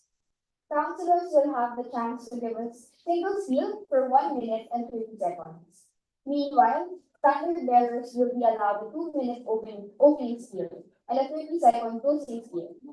Questions addressed to candidates must be answered within 1 minute each. Now, may we call on the candidates for USC Counselor. Joaquin Bonaflor.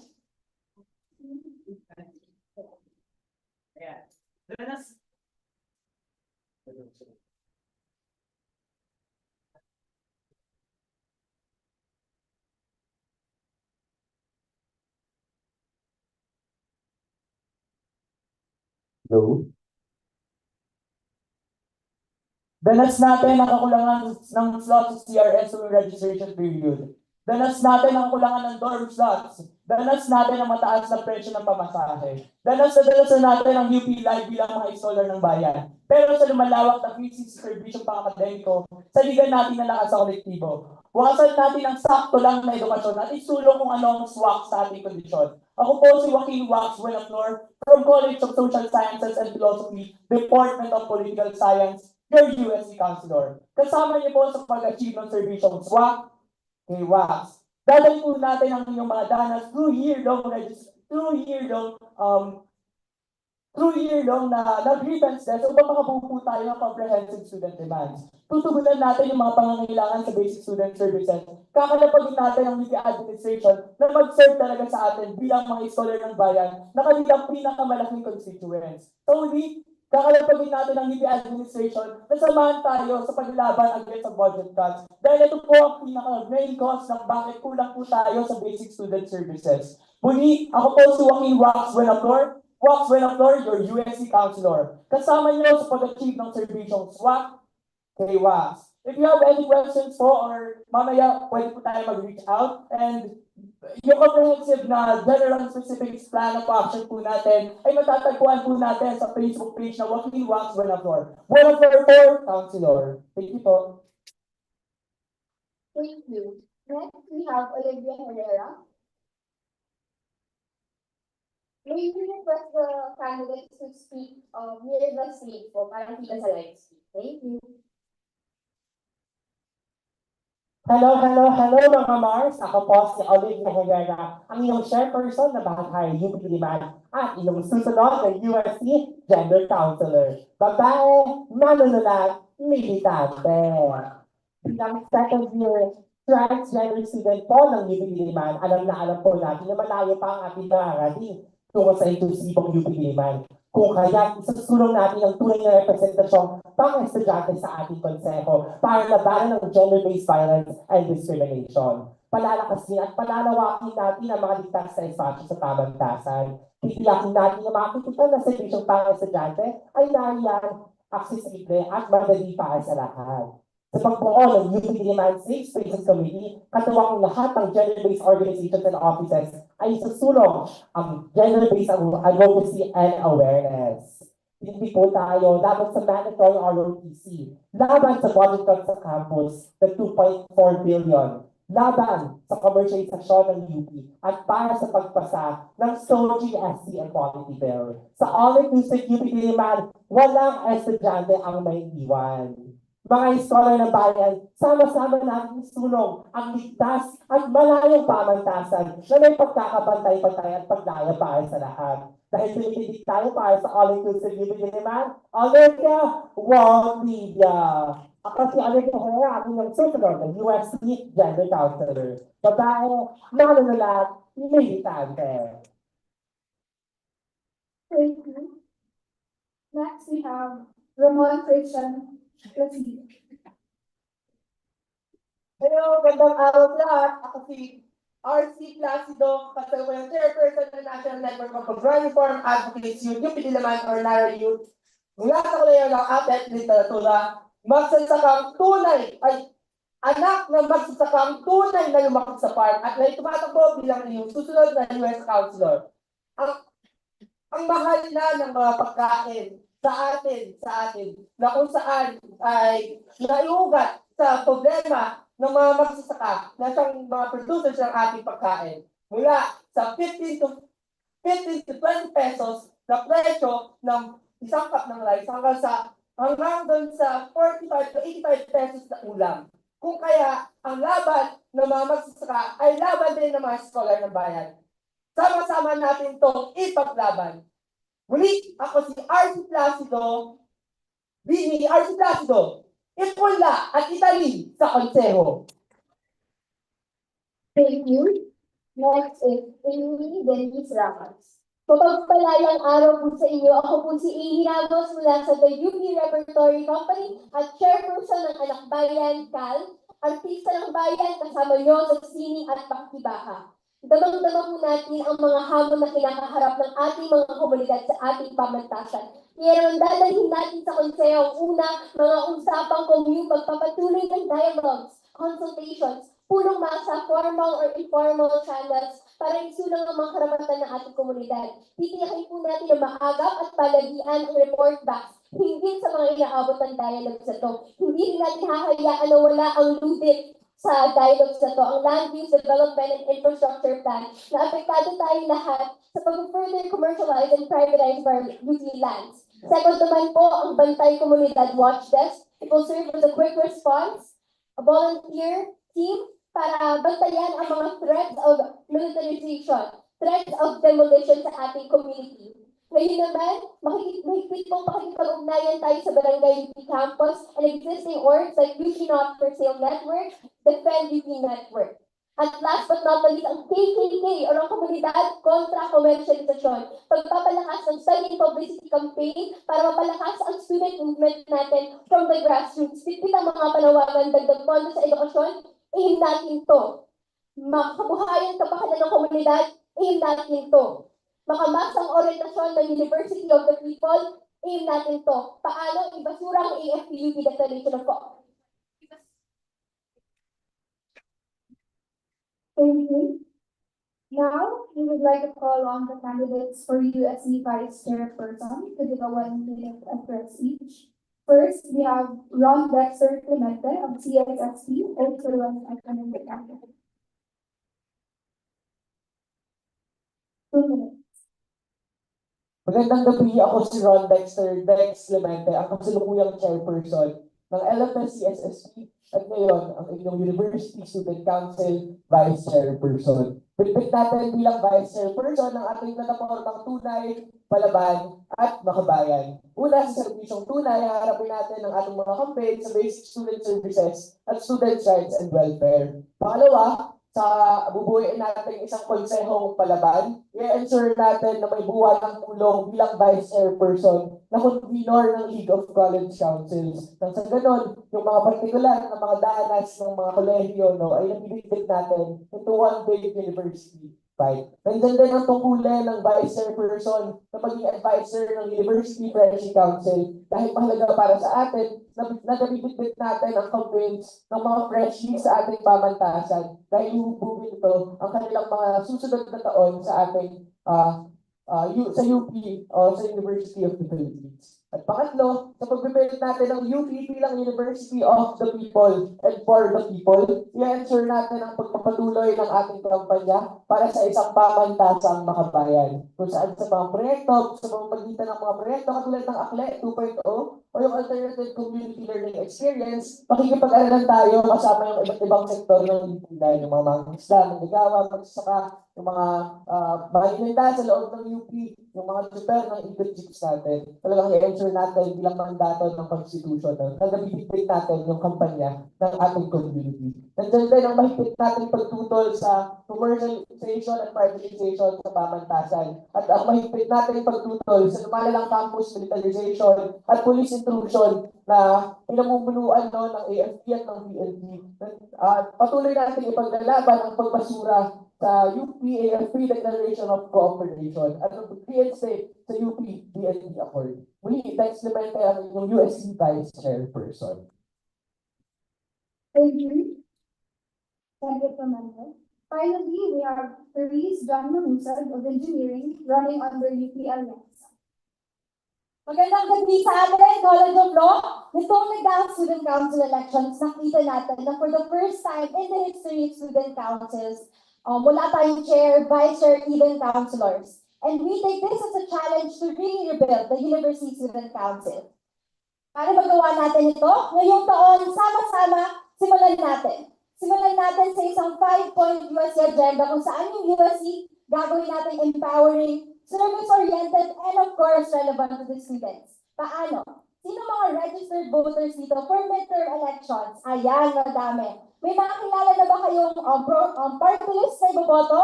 Meron. Definitely. And gusto natin hindi lamang tayo mga estudyante ang may kilala.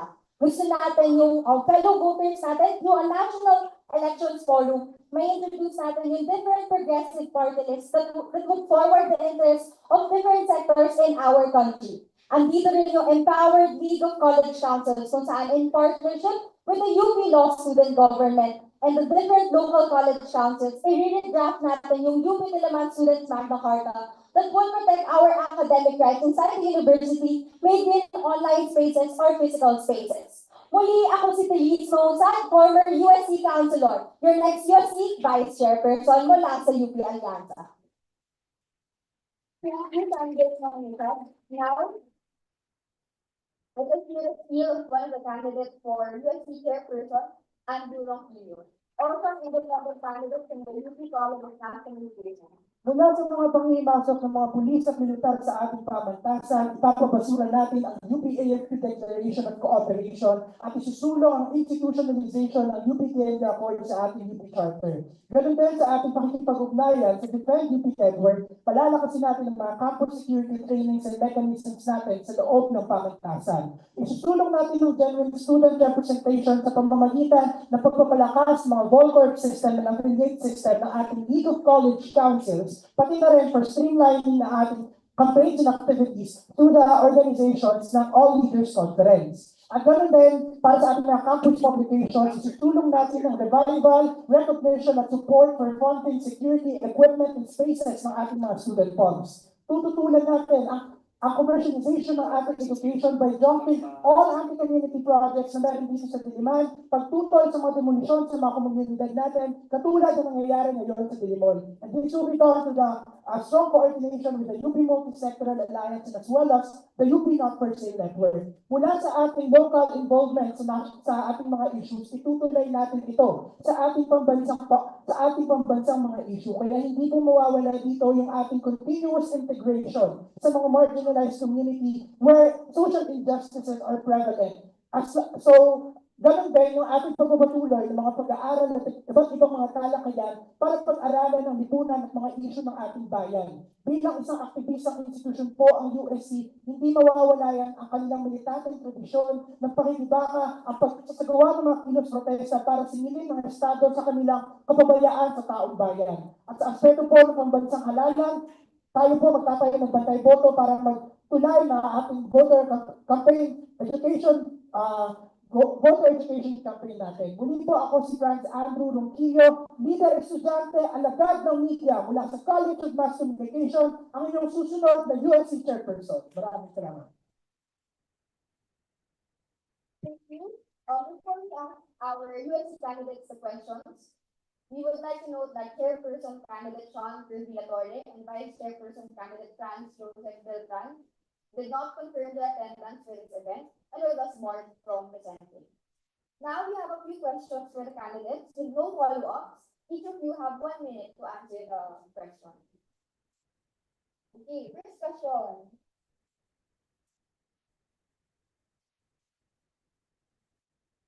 Addressed to all candidates. As you are aware, the last USC elections were marred by mass abstentions. Despite this, the College of Law was able to elect a complete student council, including a rep to the USC, with the only vacancies resulting from a lack of candidates. To what do you owe the discrepancy between the USC and the LSG insofar as voter engagement is concerned? Anyone ready?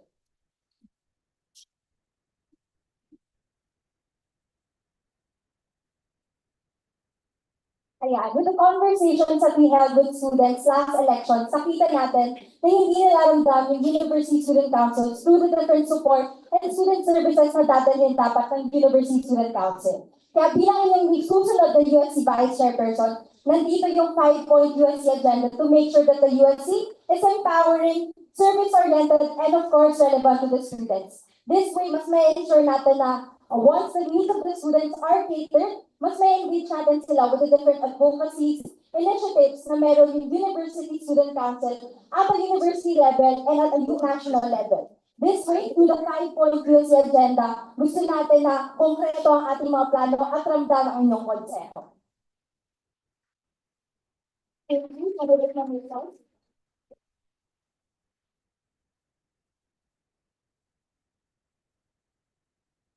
Yung pagkakaroon ng pagkukulang sa mga leader estudyante ngayon ay kung paano nila nilalapit yung kampanya ng masa sa mga sangka-estudyantehan. Pinagpupugaya natin siyempre ang komunidad ng College of Law for being able to do that, to be able to reach their constituency. Pero sa antas ng university-wide level, may panawagan ng ating mga estudyante kung bakit sila nag-abstain. Gusto nilang ibalik yung tiwala nila sa USC. Dahil for the last terms, naramdaman nila na hindi sila well represented at ganoon din yung kanilang mga kampanya ay hindi direktang natutugunan. Yun yung gusto natin ay address dito sa USC. Responsive, lumulupog sa mga estudyante at i-integrate yung issue sa mga estudyante doon sa community na dapat natin pinaglilingkuran. At yun lamang po. Maraming salamat.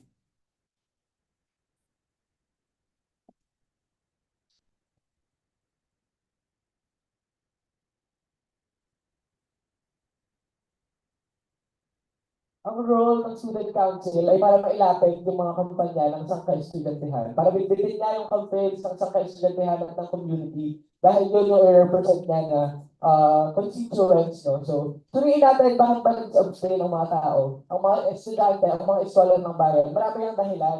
Pero yung mga dahilan na yun, kailangan natin yan at aaralin. Pero yung tinig talaga natin ay the first place, yung mga tungkulin at yung bigat na to ay nasa mga leader estudyante para iparamdama at iparamdam sa mga constituents na nabibigbig na yung mga campaigns. Dahil nakikita naman natin sa kulangan ng US ngayon sa pagbibigбig ng mga campaigns, talagang mahirap mag-forward ng mga student demands, no? Dahil sa kabila ng mga campus militarization, privatization ng lupa, wala tayong masyadong nang-mobilize dahil susi ang institusyon ng USC sa pagdamay ng mga tao o mga scholar ng bayan na papakilos natin sa mga ganitong issue. Hello. Kagaya po ng College of Law, galing po ako sa College of Social Sciences and Philosophy, kung saan nakapag-elect din po kami ng mga kandidato. Buhay na buhay po ang tunggalian ng mga political parties. Bakit po ito nangyayari? Dahil nararamdaman po ng mga estudyante ng mga konsensya ng bayan na alam ng konseho, alam ng mga political parties, alam ng mga mass organizations kung ano yung danas nila. Kaya po ako tumatakbo sa UNIVY, sa USC, dahil alam ko po ang danas ng sangka-estudyantehan. At yun po yung kailangan natin ipa-impress sa mga sangka-estudyantehan na alam natin yung danas nila. At kasama tayo sa pagharap ng mga danas na yun. At yung mga danas na yun ay hindi lang magiging danas, pero tutugunan natin yan sa serbisyong swak kay wax. Thank you po. Pagdating naman sa kulay ng ate at literatura, nakapag-elect din tayo ng mga leader at estudyante. Ngunit may bigat pa din ito, lalo na sa buong universidad. Para dito ay iugnay natin ang mga kapwa-estudyante sa mga isyong panlipunan para mabitbit ang mga isyong ito sa loob at labas ng pamantasan. Yun lamang po at marami pong salamat. Sa issue po ng pag-abstain, mandato po ng USC na iabot sa mga kasangka-estudyantehan ang kanilang papel, maging malinaw sa sangka-estudyantehan ang pagiging susi sa mga kampanya para sa kanilang mga interes at para sa kanilang mga karapatan. Kung ngayon, pagpapakita ng abstain, pagpapakita, gaya nga ng sinabi ng mga naunang kandidato, ng kawalang tiwala sa ating USC. Kung ngayon, sa pagsulong natin bilang susunod na USC General Councilor, isasiguro natin na ang mga servisyo na ang USC ay nagsaservisyo ay sunod sa kanyang hamong mandato sa lahat ng mga leader estudyante na pakiusin at ipaalam sa sangka-estudyantehan ang kanilang papel sa makasaysayang pagsulong ng mga kampanya. Lamang po. Para naman sa akin, nakikita natin na yung paano natin napapa-impress din yung kahalagahan ng Student Council sa role nito sa pagsusulong ng academic and social progress, hindi lang sa ating pamantasan, pero sa ating lipunan. Kaya ganyan naman, parang itong nagawa ng law at ng iba pang colleges sa Bilangkit, pinagpupugayan nga po natin siya. Pero sa ngayon naman, nakikita natin na kung anong pwedeng steps forward dito na ang nakikita natin ng mga local college councils natin, naggagawa ng own initiatives, paggagawa ng own MBAs para mapalakas yung student participation. Sana ito ay madala natin, kunin natin yung positive practices from these colleges, dalhin natin sa UBI. What do we owe these discrepancy? Ay, ito, ugat po talaga sa paano natin, tayo sa sarili natin, makakapag yung mga tumatakbong kandidato, nakikita yung pinaka-essence ng pagiging student council or leaders at nakikita ko na ito ay dapat nakasandig ang bawat kandidato. Next. Thank you.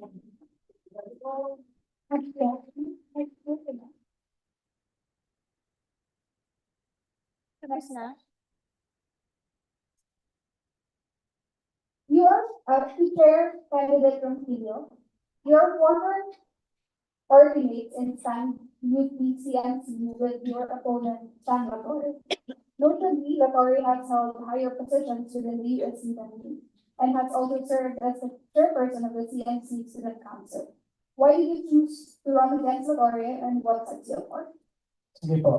Sa unang pagdilinaw po, hindi po ako bahagi ng local chapter ng Stand UP CMC, no? Ako po ay bahagi ng Stand UP ng university-wide. Yung ating pong pagtakbo ngayon and what sets us apart kay Sean Latorre ay yung ating saklaw na experience bilang isang leader estudyante. Nahalal po tayo bilang national chairperson ng kasama sa UP. It's the broadest student council alliance in the whole UP system. Ibig sabihin po, nakapag-larga tayo ng mga kampanya mula Cordillera hanggang Mindanao. At yun ang gusto natin dalhin ang maabanteng praktika na naranasan natin at nagawa natin on the system-wide level to localize it sa Diliman at para mas masulong pa talaga natin yung ating mga issues, makonfront natin ito on a local level. So yun po yung what sets me apart kay Sean Latorre. So maraming salamat po. Thank you. Next question. Thank you, candidate from Filio. The UP law community has been historically isolated from the rest of the campus when it comes to campus issues. As chairperson candidate, what factors do you think contribute to this, and what role should UP law play in the campus ecosystem?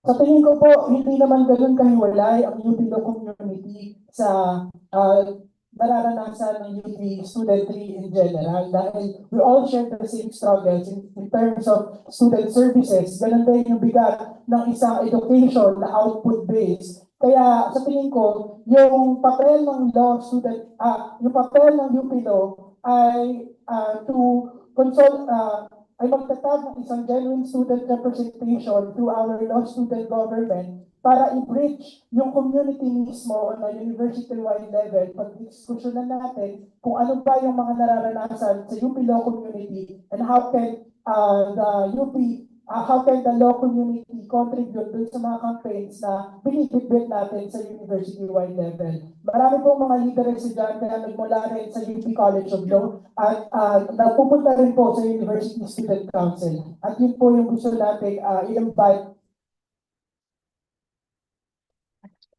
Before we begin the next question, we would like to issue an erratum. We would like to apologize for the lapse. Candidate from Kilo is indeed not a member of San Dimas.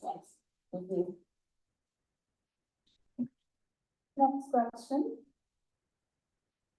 The third candidate from Kilo, so, you are a member of San Dimas at the time of the party's mass exodus due to allegations of sexual assault. To what extent were you aware or involved in those allegations? Further, why do you choose to run as an independent instead of a rebuilt and consolidated standing?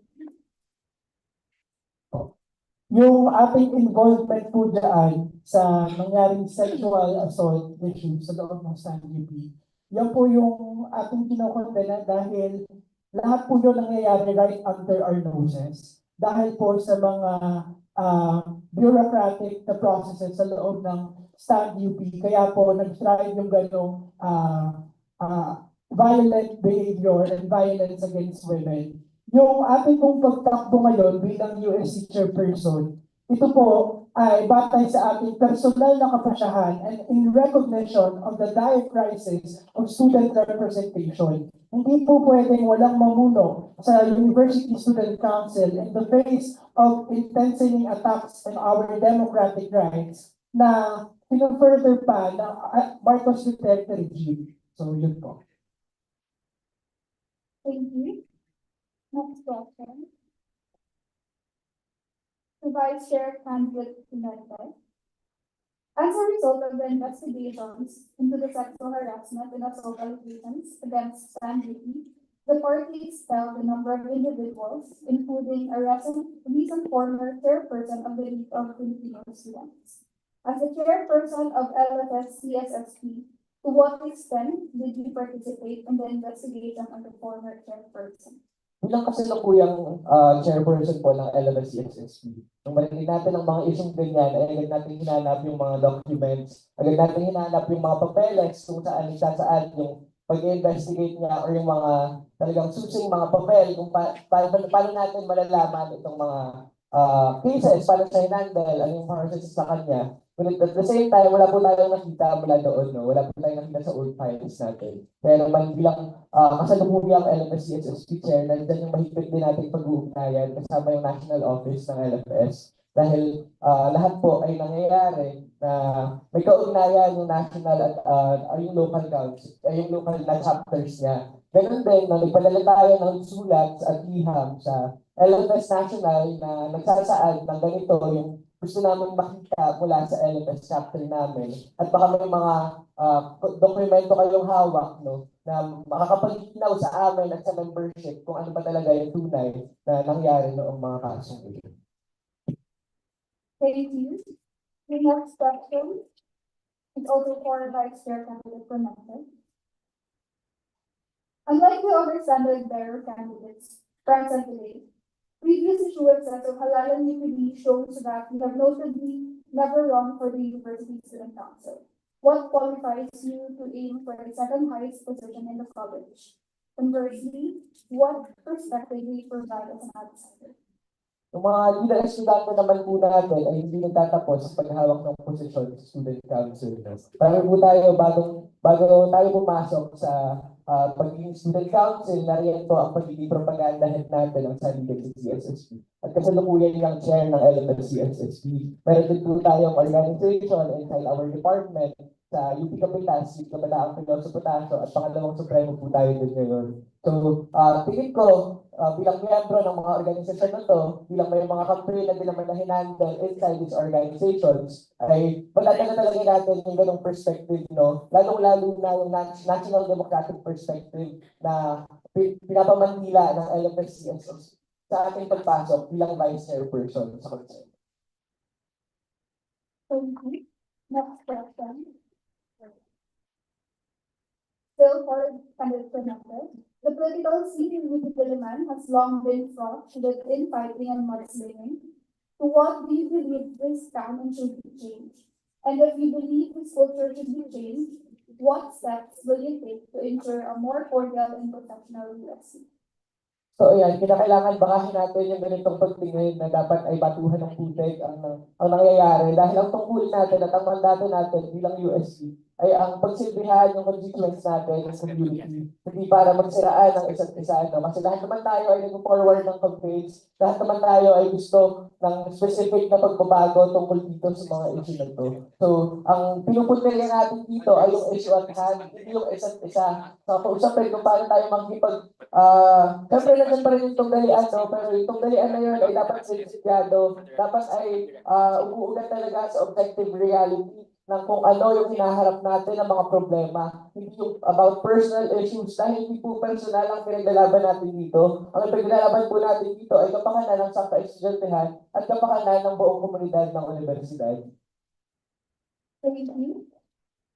The next question is for Vice Chair candidate Manusad. You are the only candidate running from UP Alianza. Why is this the case, and how can the student body trust UP Alianza to consolidate student efforts if they are only able to find one candidate? So yung UP Alianza members and member organizations are holding different positions rin sa local college councils, and dito nila pina-forward yung different student services na madadala natin bilang formation. Andito rin yung iba't ibang mga miyembro natin na leader at executive committee ng iba't ibang organisasyon na nagsiserve sa different advocacies na meron tayo sa loob ng university. And rest assured na as your next USC Vice Chairperson, yung suporta na makukuha natin mula sa ating mga miyembro sa UP Alianza, maybe from local college councils, student organizations, ay mararamdaman ng student body as the next USC Vice Chairperson. Thank you, everyone. Thank you. The next question is also addressed to Vice Chair Manusad. You have already lost as Vice Chairperson once to abstentions in 2023. Why should students vote you when they have already decided against you? This experience has definitely taken a toll on me personally. And I took it as an experience to really reflect as a student leader. Kasi nakikita natin na dapat marunong tayong tumanggap ng criticism